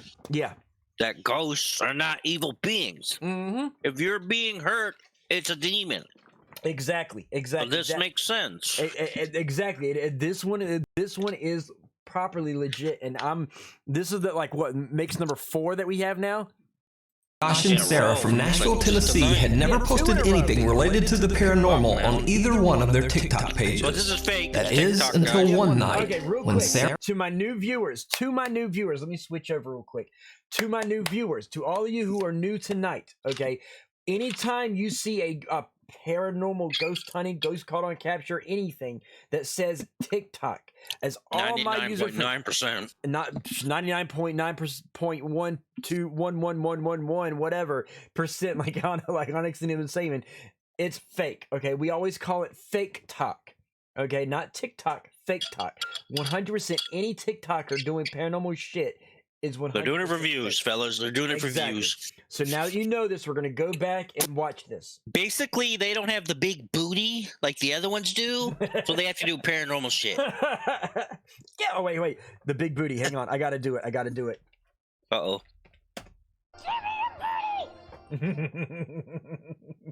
Sarah and Josh discover something very strange on their bedroom security camera. Sarah is fast asleep. Once again, a bedroom security camera. Sleep in bed with her daughter Emma when this happens. Where's her daughter? Right there.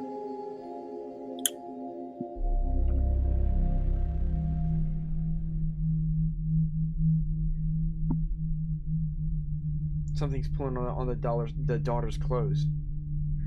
No. Yeah. You didn't see that? Go back. I am.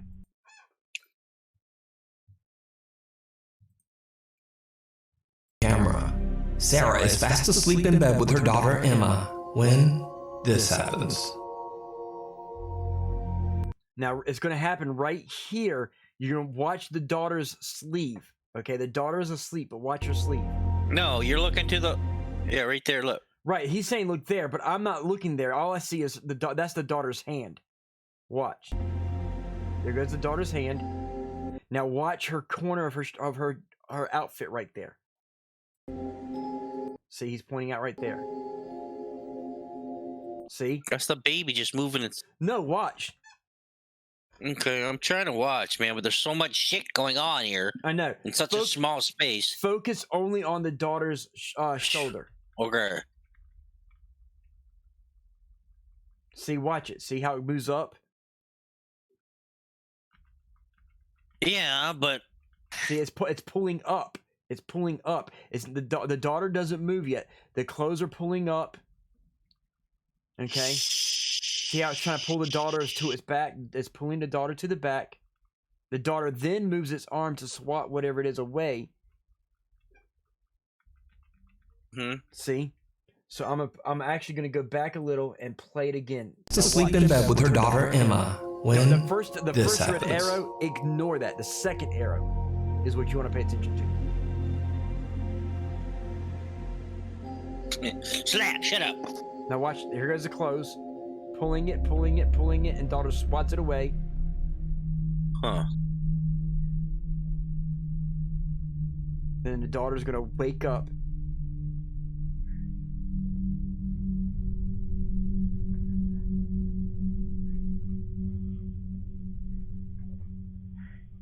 She's looking around. Little Emma is sleeping peacefully with her doll when it inexplicably moves on its own. But creepiest of all, the child's shirt appears to be getting tugged by something that's just not there. Dad Josh believes the strange event to be something paranormal, but his wife Sarah is still skeptical.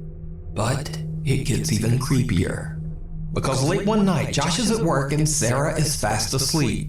Just around midnight, the baby monitor in Emma's bedroom records something terrifying.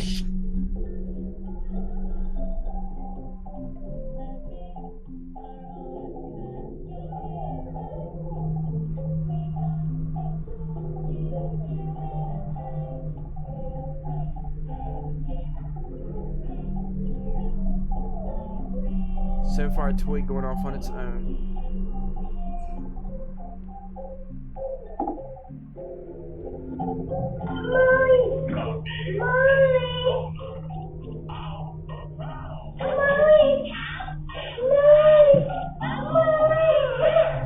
The TV in the room is on and little Emma is awake and seems to be curious about something underneath her bed.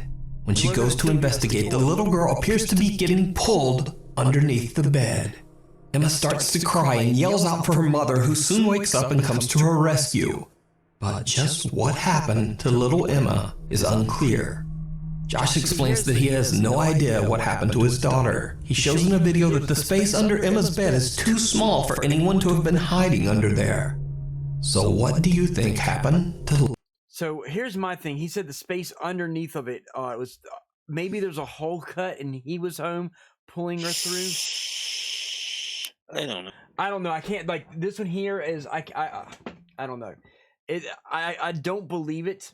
I don't know what to think, but it's TikTok, so it's fake talk. If there's a doubt, throw it out. Little Emma. It doesn't look paranormal. Could it be that some dark presence has attached itself to the toddler? There's just or just what is going on here? Let me know what you think. The Haunting in Holland. I think it's just coincidental that she's crawling under. She's leaving. So a month ago, moving that one leg, and it looks like she's being pulled under, and she's scaring herself trying to get a toy or something. Right. She's like, "Mommy, so she's help yelling me, for help her me." mommy. Yeah. The background noise from the big ass flat screen isn't helping. No, I don't think it was flat screen. I think because here's the thing. Watch. Here's the thing. Notice it's dark right here. Yeah. Okay. If you watch.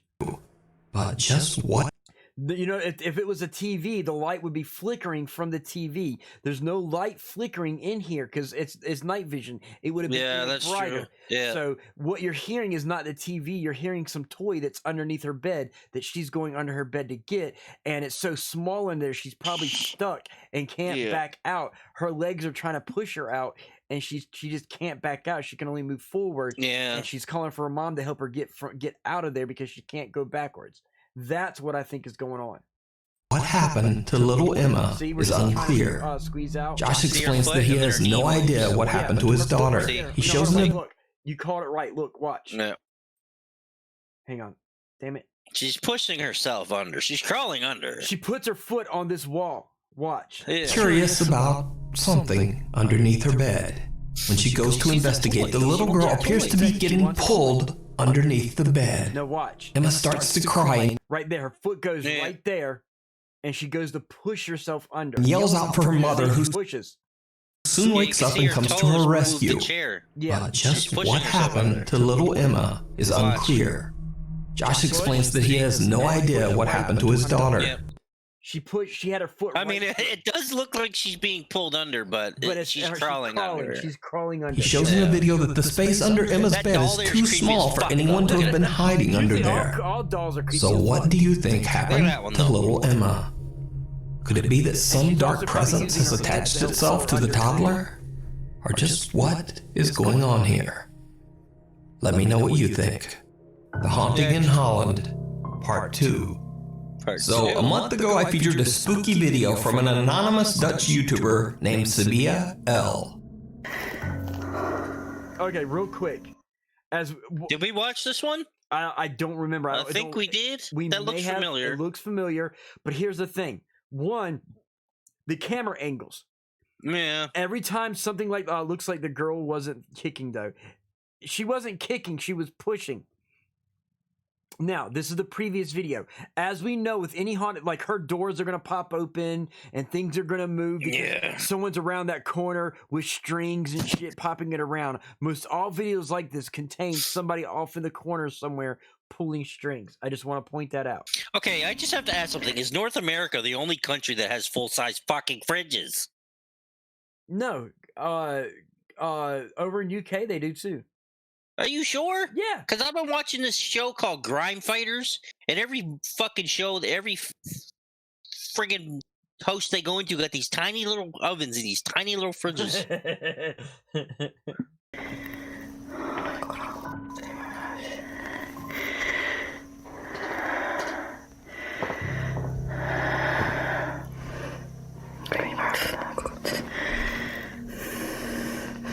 Get the speaker away from your fucking mouth. I know. Look at that. Okay, so notice the light at the top moves in one direction. It's not moving in a circle or anything. Yeah. So this is why do tiny fridges trigger you, Onyx? Lights going on. It doesn't trigger me. I just find it so odd. So somebody's in that kitchen turning the lights on and off, on and off, on and off. She's gonna get near there and it's gonna stop. See? Doors are open.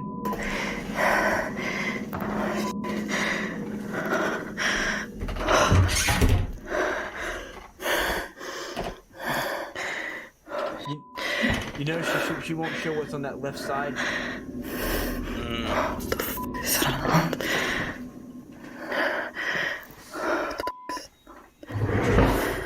See? Somebody's in there.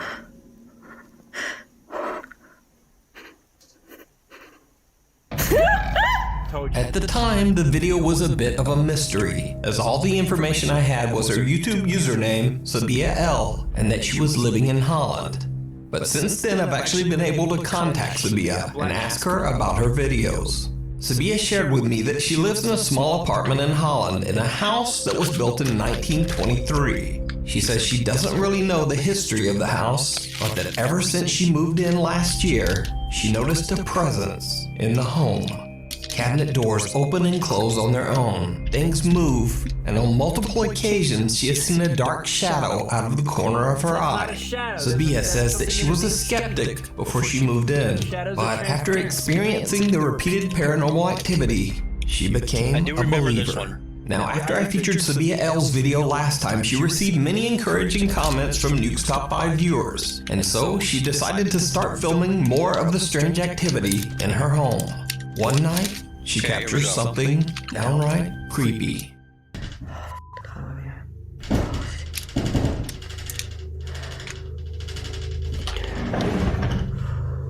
String. Or someone on the other side pushing it. Too dark to be able to discern anything. It's empty.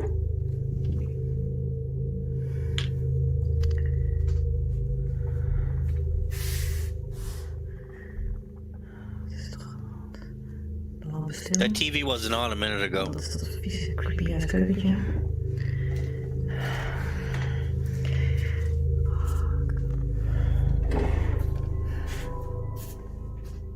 Turn the light on!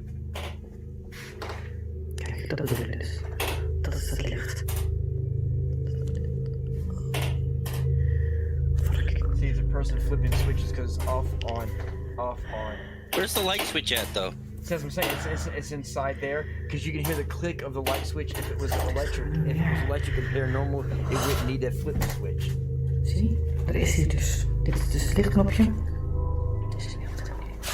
Deze deur is gewoon dicht. Er is hier gewoon echt helemaal niemand. Marco Polo.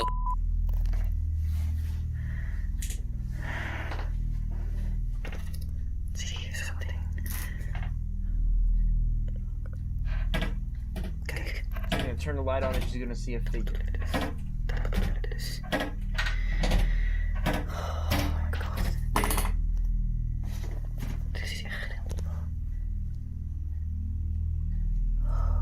The light switch had A heavy sliding door that's fairly difficult to move actually slides sideways completely on its own. How far back? A heavy sliding. I want to see if that's the closet there with the towels on it on the right. Dit is dus het lichtknopje. Oh wait, look, watch. Let me show you something. Hang on.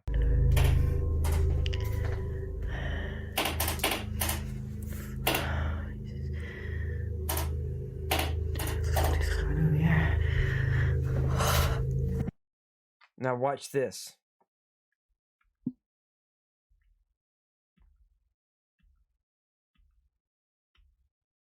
If I can get a clear picture of it.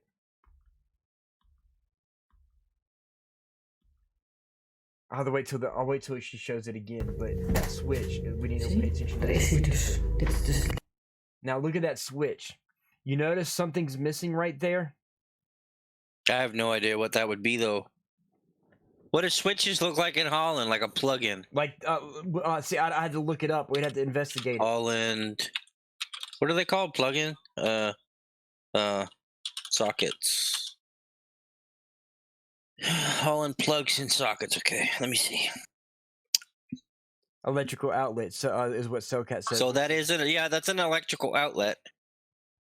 Okay. It's a 2-prong. Yeah, so there's nothing missing there. Right, but I'm just saying there's normally something there. But here's the thing: notice it's a dip switch that it flips one side, flips the other. But you can see the crack right there. Something is playing with it in some way, flipping it on and off, flipping it on and off. I mean, I don't know.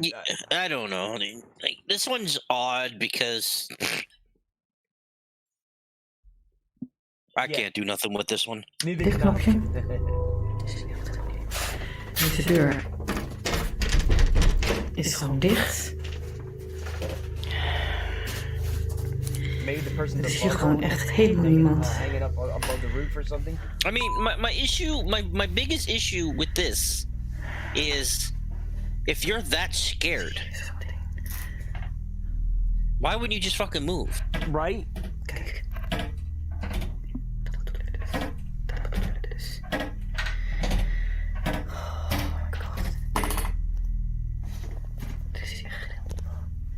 Because she shows you what's on the side, she's not showing you what's above her head. A heavy sliding door that's fairly difficult to move actually slides sideways completely on its own. Sabia is freaked out but tries to stay calm. The light in the kitchen then shuts on and off and a cabinet door opens and closes. Sabia can't find any explanation for the strange activity. Thank you, Silk. I don't know, man. Another night, Thank you. and she records again as the presence seems to be getting more and more aggressive.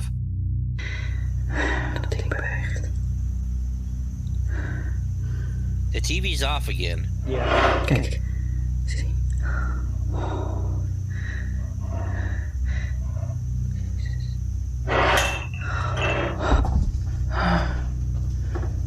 The way that's Gaat er ook moving, al vandoor? the way that's moving, it can't be a straight line. She's moving directly. So this is 50-50. Is dit allemaal?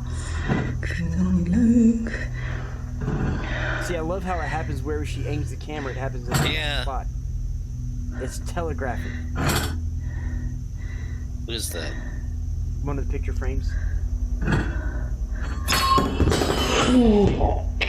See, here's the thing. Like, why is it always happening when she turns the cam to a spot? That's where it happens. It's telegraphing. Yeah. Like, she knows where it's going to happen, when it's going to happen, always where she turns it to. What's up, John Blitz? So she's telegraphing that something's happening. So I don't know how she's doing it, but because she's telegraphing it, that lets you know that it's fake, because she knows where it's going to happen and when it's going to happen. Yeah.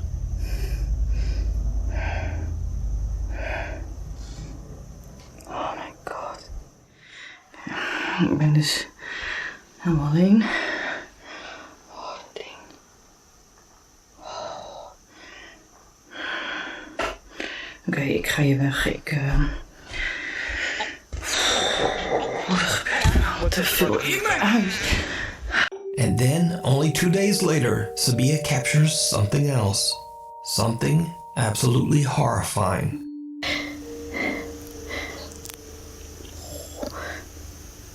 Execute Order 66. Oh.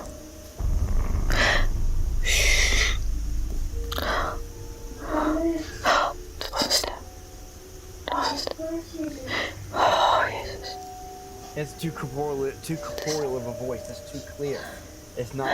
That's not a EVP.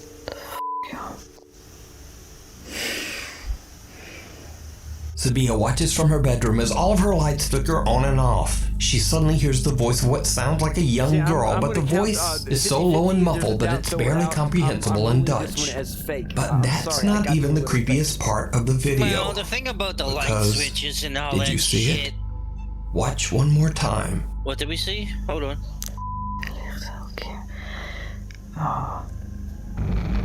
Shadow figure right there. A horrifying dark figure can be seen standing in Sabia's living room, seemingly watching her from behind the sliding door before it disappears into thin air.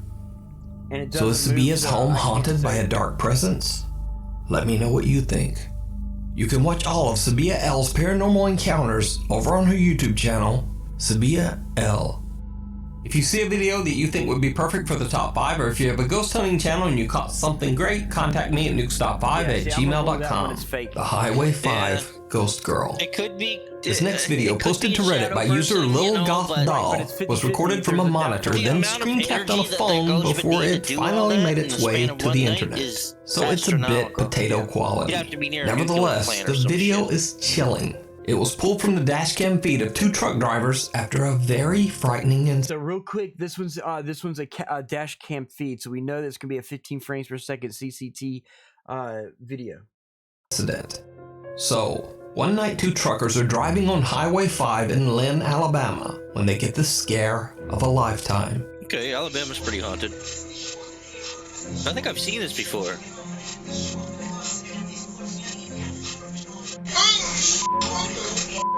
Yeah, I've seen it. It's a tutorial. The panic-stricken truck drivers pull over and call 911. But when they check the highway and the surrounding area along with arriving police, they don't find anything.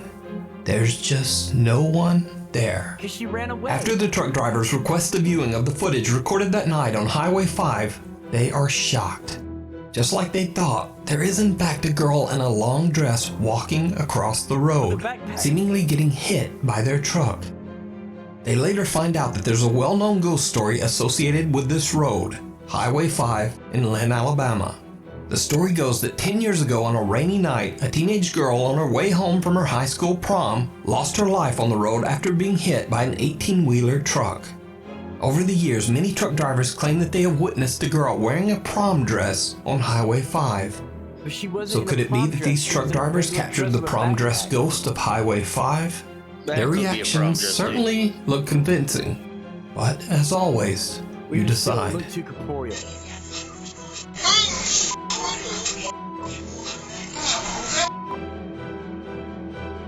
The Ghost Files. Popular German paranormal investigators Die Geisterakten, which translates to The Ghost Files, travel to an allegedly haunted estate in Bad Ems, Germany. The sprawling structure was constructed in the 1920s and served as a critical care center run by the Protestant Church. The makeshift medical center was staffed by nuns and female church officials who devoted their lives to caring for the sick and the elderly. Many of the patients at the care center suffered from devastating and highly contagious diseases. So it's not surprising that over its 70-year history, many people lost their lives inside these walls, including men, women, children, and even the devoted nuns who often caught infectious diseases from the very patients that they were treating. Probably all the diseases. The staff of the care center slowly dwindled until there was just no one left to care for patients. The care center was eventually left abandoned in 1993. Cut to current day. The abandoned historic building is said to be haunted by the spirits of its deceased patients. There are countless reports from visitors who claim to have seen dark apparitions and witnessed unexplained supernatural activity inside the old abandoned care home. The Die Geisterakten investigators split up into 3 teams to explore different sections of the massive building. When team members Daniel and Viola explore the basement, they begin to experience something truly bizarre.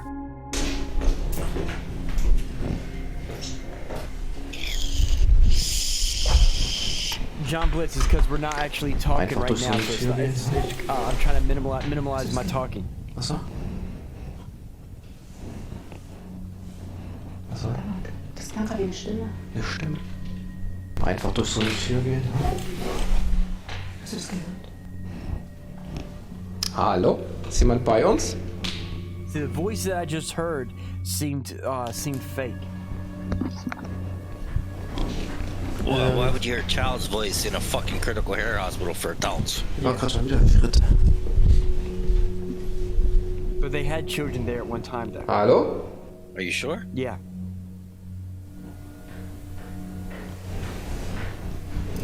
Jetzt mal hier. Mal gucken. Auf jeden Das Fall. sind definitiv Stimmen.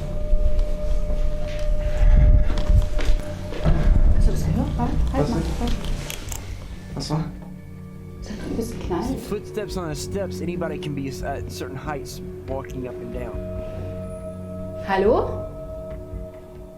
Daniel and Viola hear the unexplained voice of a child and soon after hear loud footsteps coming from all directions. The 2 investigators call out to whoever could be making the creepy sounds, but no answer. And Daniel and Viola aren't the only ones hearing strange things. Team members Julia and Katja are exploring another area of the building that used to be the children's ward, and they too start to hear something. Der Ecke hier schwer. Okay. Ja, so viel Stabertüre aus der Ecke.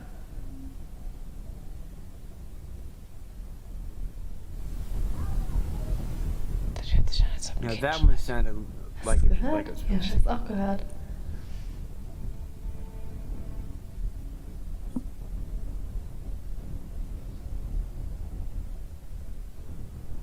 Da wieder. Der war immer ein Baby, eine Kinderstation. Julia and Katja also hear the creepy voice of a child coming from somewhere inside the building. Later into the investigation, Daniel and Viola start hearing unexplained footsteps on a stairway and begin to feel like someone is watching them. So far, this They set up a thermal imaging camera and connect to a large screen so that they can watch in real time. They sit down on the stairs and start to ask questions directed to any spirits still lingering in the abandoned care home. The two witness and capture something absolutely chilling. Du bist noch auf der Treppe, ne? Magst du mal die Treppe runterkommen?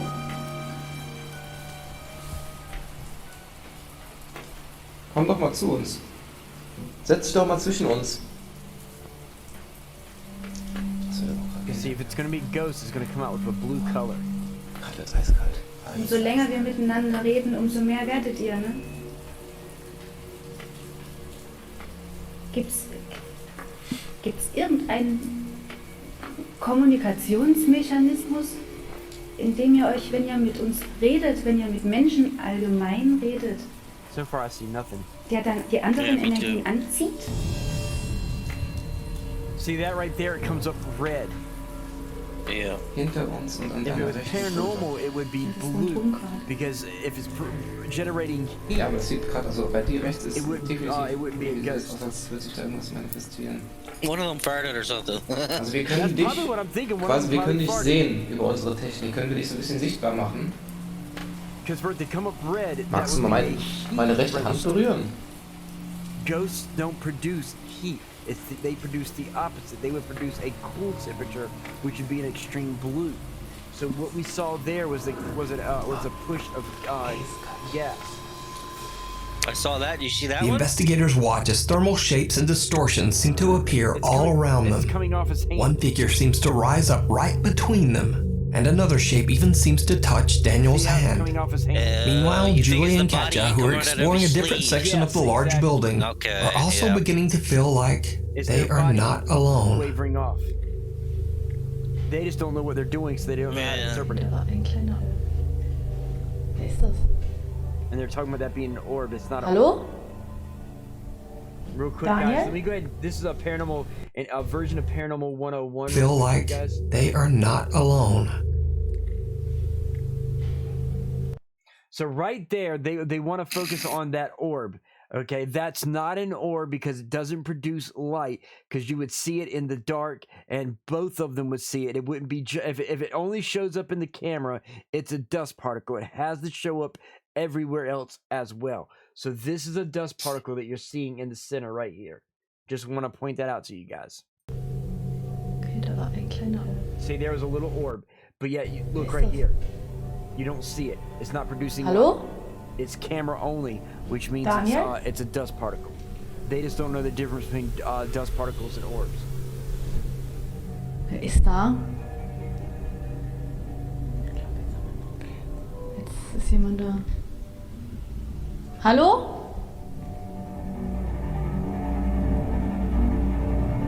They want to add the damn suspenseful music in there. Just Right. I was just gonna say something about Wer that. ist da? They're trying to treat it like it's a TV show, like Ghost. Aim up, Stu. Aim up. Yeah, they don't know what they're doing. They don't know what they're doing. Was war das bitte? What's that on the left? I didn't see anything. Jetzt müssen wir die anderen informieren. Mhm. Oh Gott. I see that they don't know how to use a damn Leute, camera. I wir know sind nicht that mehr much. alleine. Or the light. Use the light with the camera, you adults. Hallo, wer ist da? Oh, it's a bathroom. It's a door moving. Where? What door moved? It's something moving. Watch. Hang on. Oh mein Gott, Go mein back. Herz rast. Informieren. Watch that bathroom. I was looking at the left, man. Yeah, it's on the left. It's on the left. Oh, I Leute, missed. I wir sind totally nicht missed mehr it. alleine. Right here. See where my cursor is?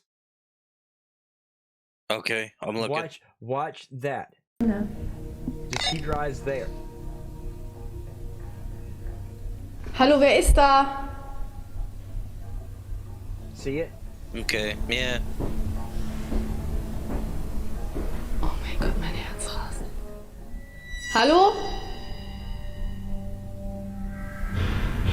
Man, that sounds like hooves. Yeah, sounds like something banging your hooves. Oh mein Gott.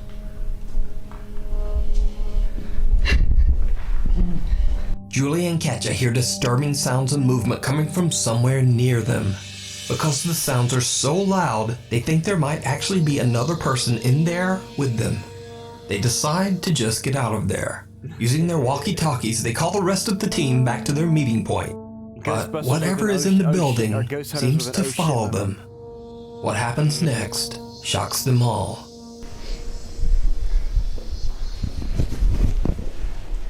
Okay, we see all four. Hallo? 1, 2, 3, 4. Yeah, the fourth one's running the camera.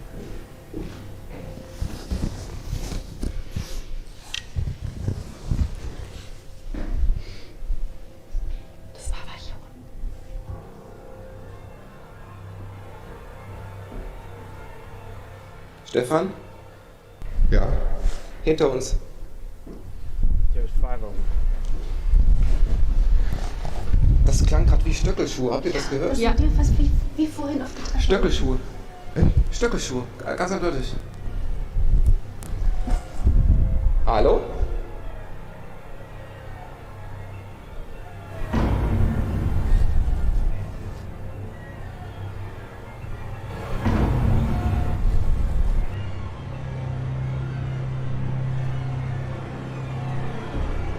So I don't know what to make of that. Stefan is downstairs when the rest of the team hears the sound of high heels coming down a hallway. When they look down the hall, one of their cameras captures the dark silhouette of what seems to be a woman walking from right to left before suddenly vanishing into thin air.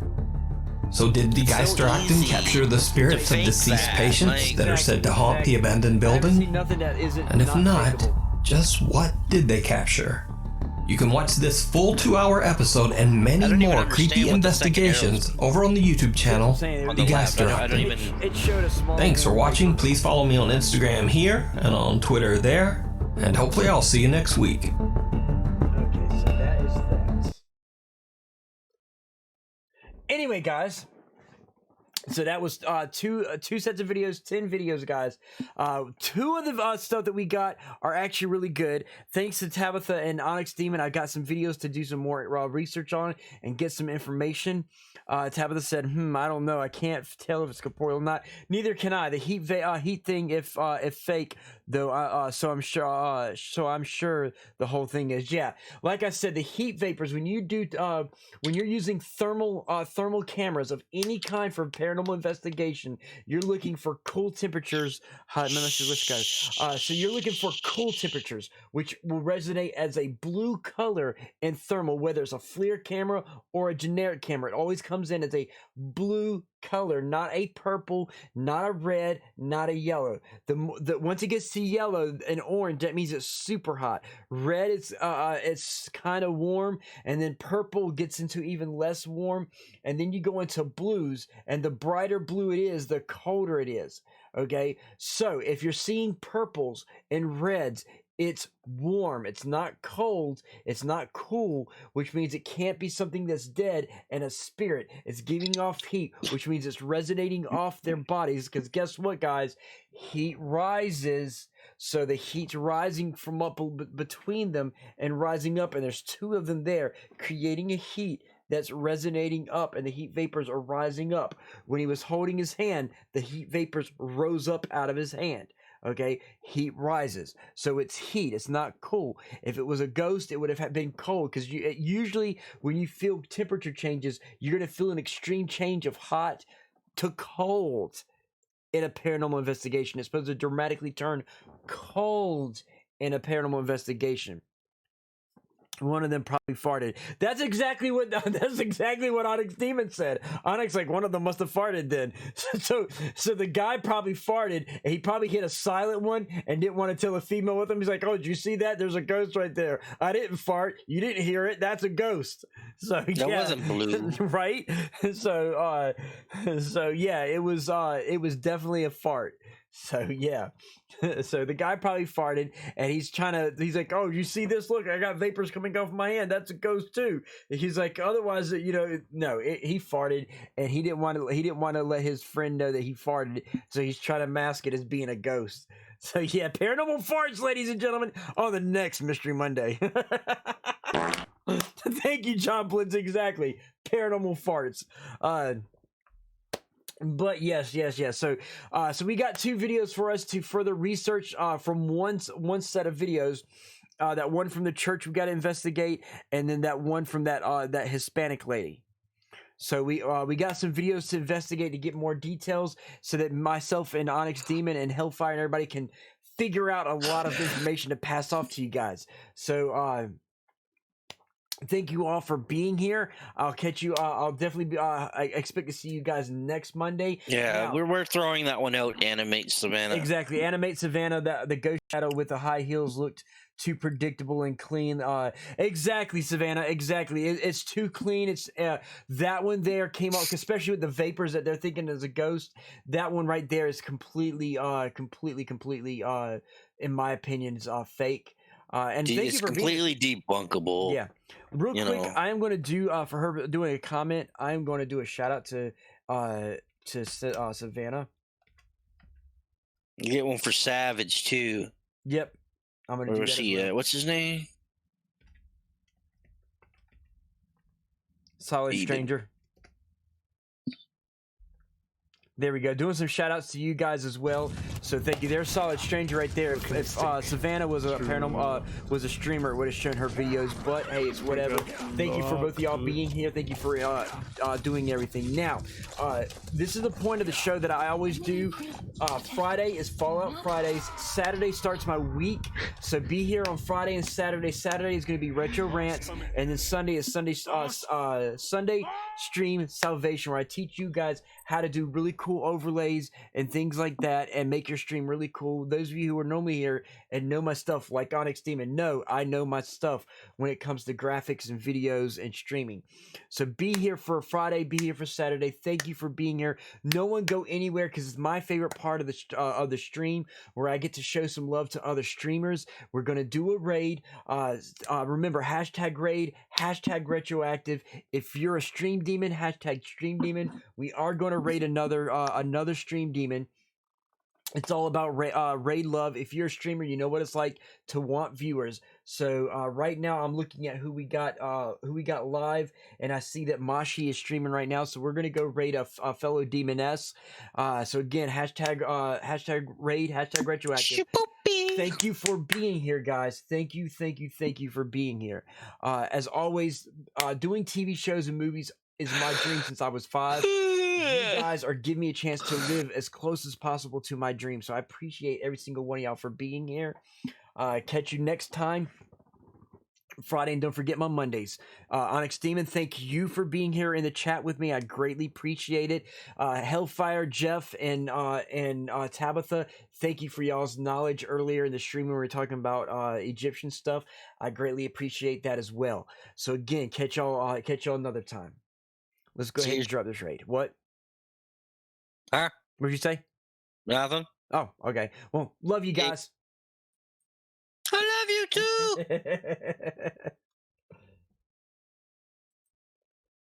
Let me pull Mashi up.